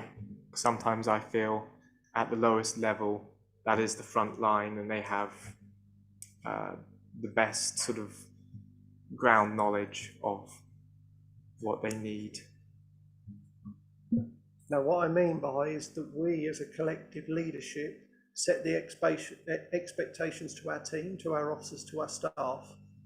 They meet together, yes, absolutely. They share that information because they're on the front line, but they do it because they know what they expect, you know, what's expected from us as the leadership of this partnership. Thank you very much for that, for those answers.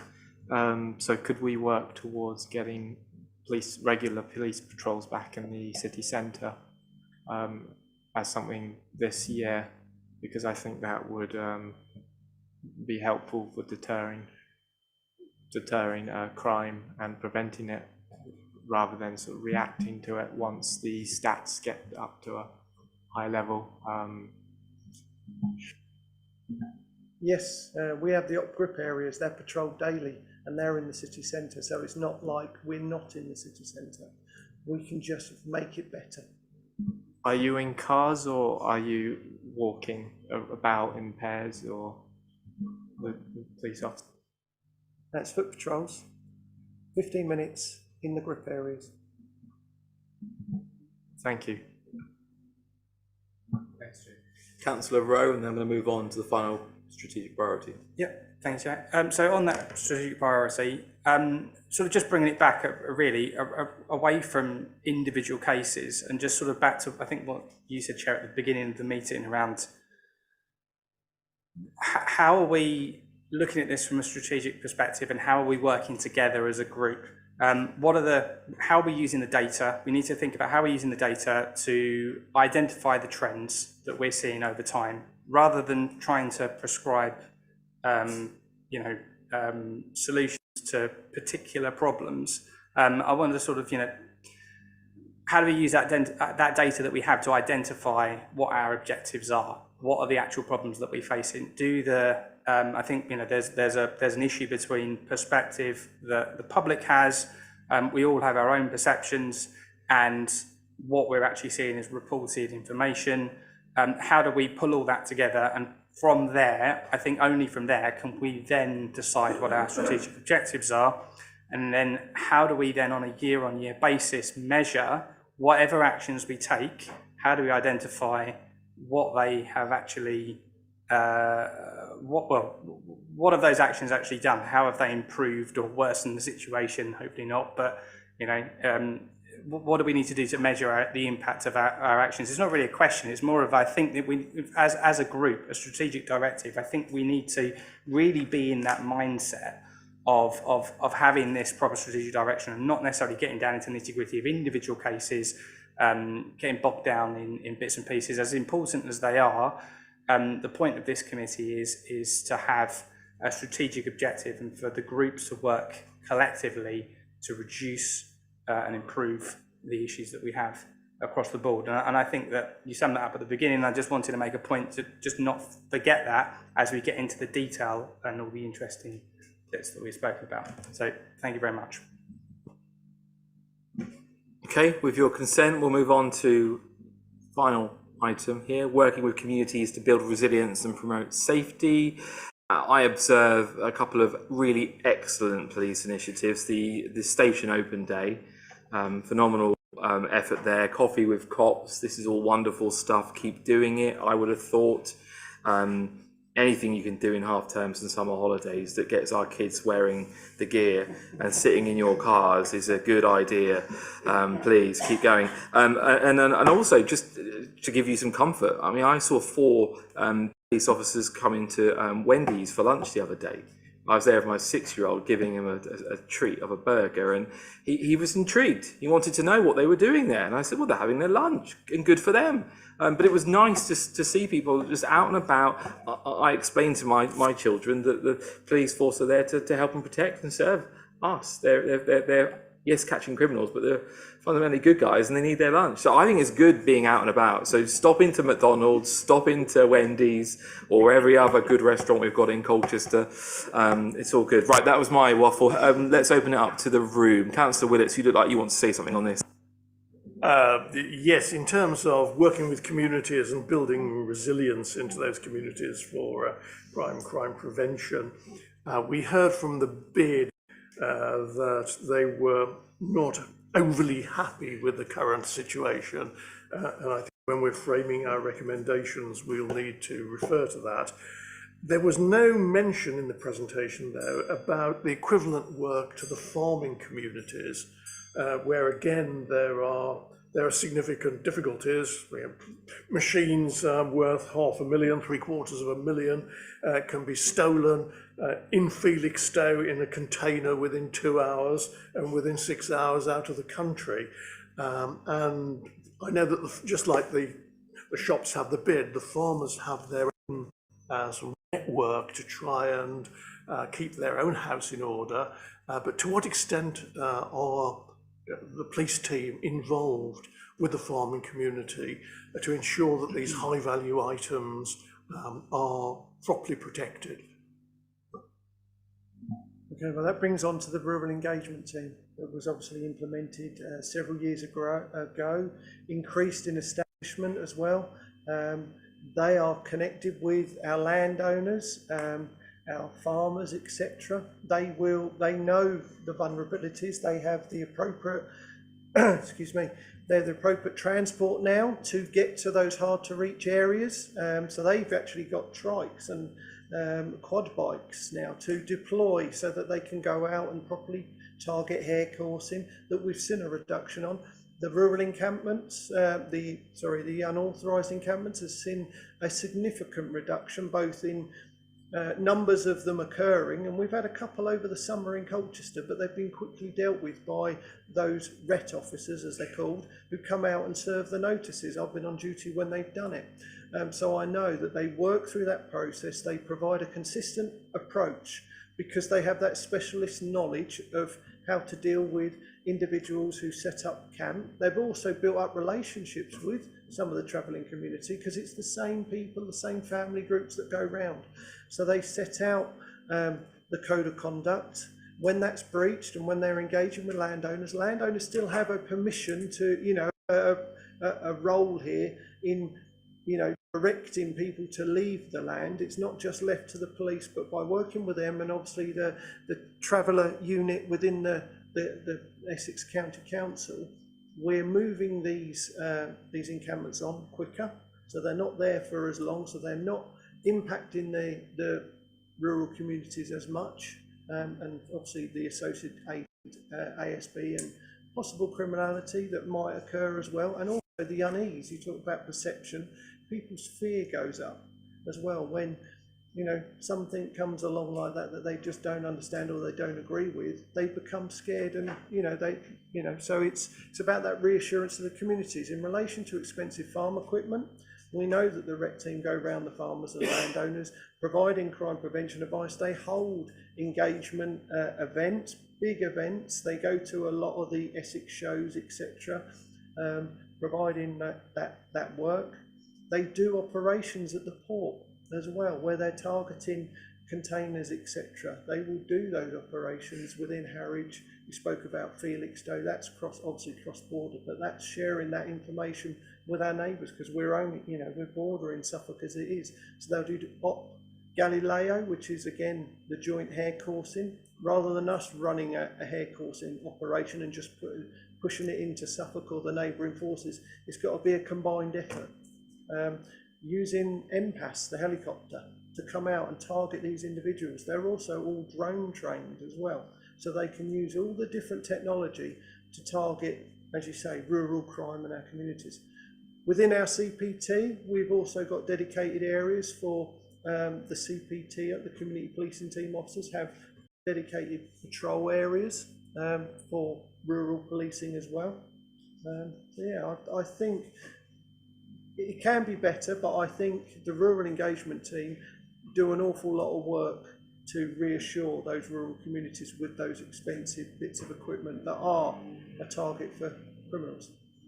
So in your professional view, would you judge that there is not the same set of worries amongst the farming communities that we heard expressed by the bid this evening? I think historically there has been, having come from Braintree and Uttlesford, which is huge for rural community, there has been, and that's why the rural engagement team was brought in, to bridge that gap between frontline policing and responding to 999 calls, but actually giving it the dedication it needs with these specialist officers who know these landowners, know the areas, etc., and work in partnership with the landowners. So I think it's a lot better, and there's been news articles about the work that they're doing in the rural communities, so it's promoting that positive work. Thank you. Can I just check on something? Obviously, some of these thefts are to order. They're from highly organised individuals, and it's not just expensive farm machinery, it's cattle as well, by the way. Are we sharing intelligence across the UK? Could you give us insight into that briefly? Yeah, no, absolutely. We know it's organised, and the rural engagement team will, and they do, engage with all the other neighbouring forces, etc. And we share that as due course, really. Councillor Rowe? Yeah, I mean, well, very briefly, but just like to add to that point that I have spoken to the rural engagement team, and they do fantastic work. They're always at the parish council meetings. They're always there, really putting themselves forward, trying to be involved in everything. So, pass on my thanks to those guys. They really do a great job. There was something that, sorry, just to get to my actual question, sorry. There was something that you mentioned earlier with regards to, which made me think, with regards to time that you spent in the hospital. Having to have officers waiting at the hospital. Now, as a strategic perspective, I noticed that we don't actually have anyone here from the hospital. Do we need to bring in somebody from the hospital to discuss those type of things, how we can hand those people off better, what we can do, what they can do from their perspective?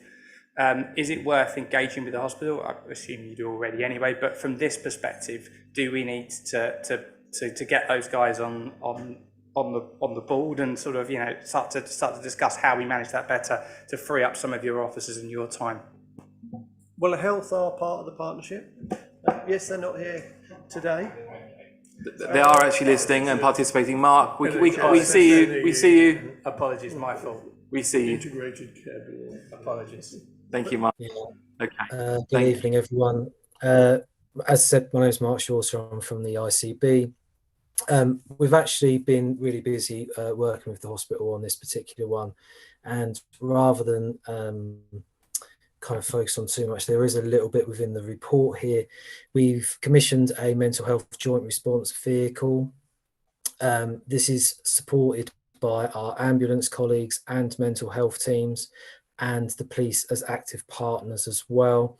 It is to support people in mental health crisis and working to resolve any wider issues, prevent unnecessary hospital admissions, and obviously avoid the emergency department as much as we possibly can. Within the early kind of stages of the pilot, there was 5 months worth of data. They've seen over 236 people. That's resulted in over 134 of them that would have presented to the emergency department, not presenting to the emergency department. So we're running close to nearly 50% of admissions avoided. There have been some that has still been conveyed to the emergency department because that's the right place for them to be, but many of the people have been redirected to alternative services such as the crisis cafes and things like that within our town centre and also within tendering. The police are now very much part of that conversation. We've been looking at how we can have some direct referrals into that, and of course we're working with our teams over at EPUT and the hospital to support. I must admit, I do the on-call processes as well for the ICB. We do take a number of calls from our clinical teams at the hospital who have had patients mentally assessed.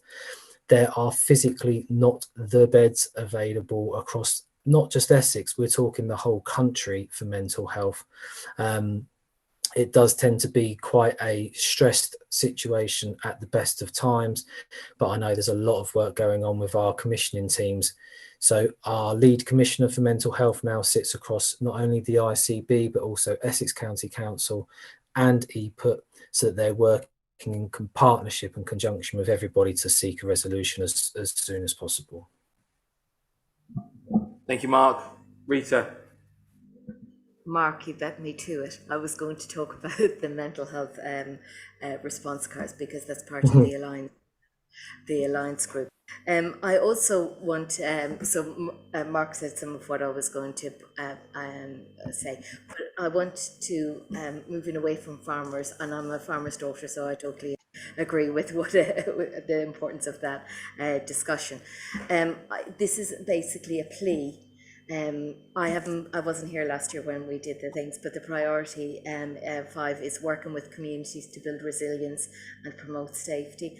It is a plea to make that continue to be a priority, because actually to move forward, we spoke about the strategic plan, we spoke about how we are in partnership, and actually I think that this is a vital part to any future strategic plan, and so that's my plea. Thank you, Rita. Okay, it is fast approaching 10 p.m, at which point I have to ask if we want to continue to be here, and we have to be mindful of the staff in the building. It's been a really, really useful session.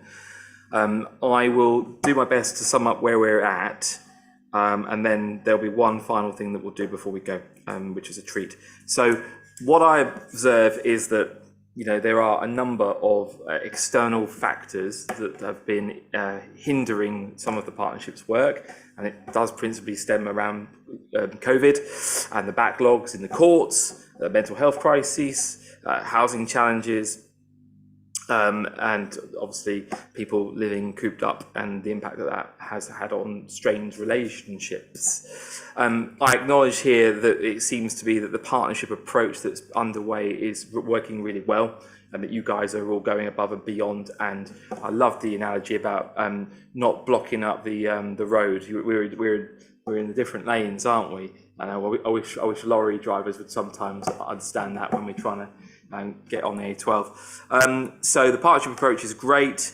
I think we need to all collectively internally consider our corporate communications, and always ask the question when a press officer is putting together a press release, what's that headline going to be and what's the impact on that? Though I'm sure we do it anyway, but I feel like that's something that can be looked at.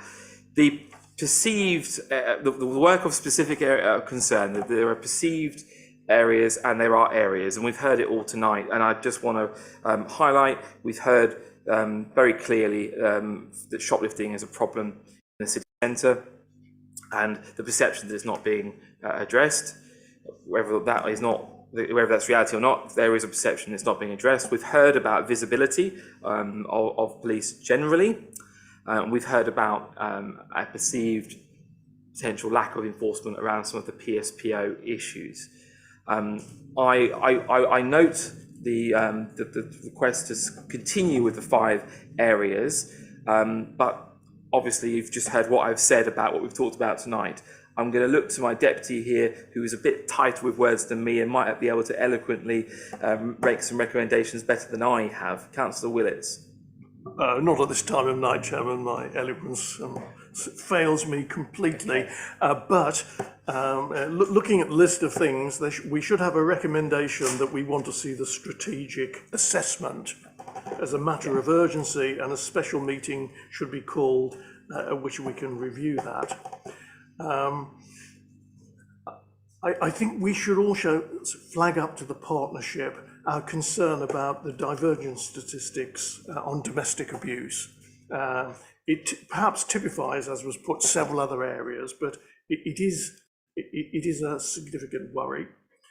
There was the matter of the PSPO enforcement, where the committee seemed to be of the view that there needed to be a toughening up of the regime. We should note and refer to the partnership the concerns of the bid and their communication difficulties. On the matter of the 5 priorities, I think the committee probably concurs that those are being dealt with extremely well. The presentations showed that there is attention to detail in all respects dealing with those priorities, but perhaps we should commend to the partnership that there should be a much clearer place in those priorities for consideration of fraud, knife crime and shoplifting. And those are the issues which I saw as needing a recommendation from the committee to the partnership. Okay, I'm comfortable with that. I'll see Councillor McLean and then Councillor Rowe extremely briefly. Yeah, well, my question is very brief. The outgoing Chief Inspector of Probation today has said he recommends probation be taken over locally. I was wondering if members around this table agreed with that. Thank you. I don't have the background knowledge on that one, Councillor McLean. Can we do that offline or another time? Sure. Thank you. Councillor Rowe.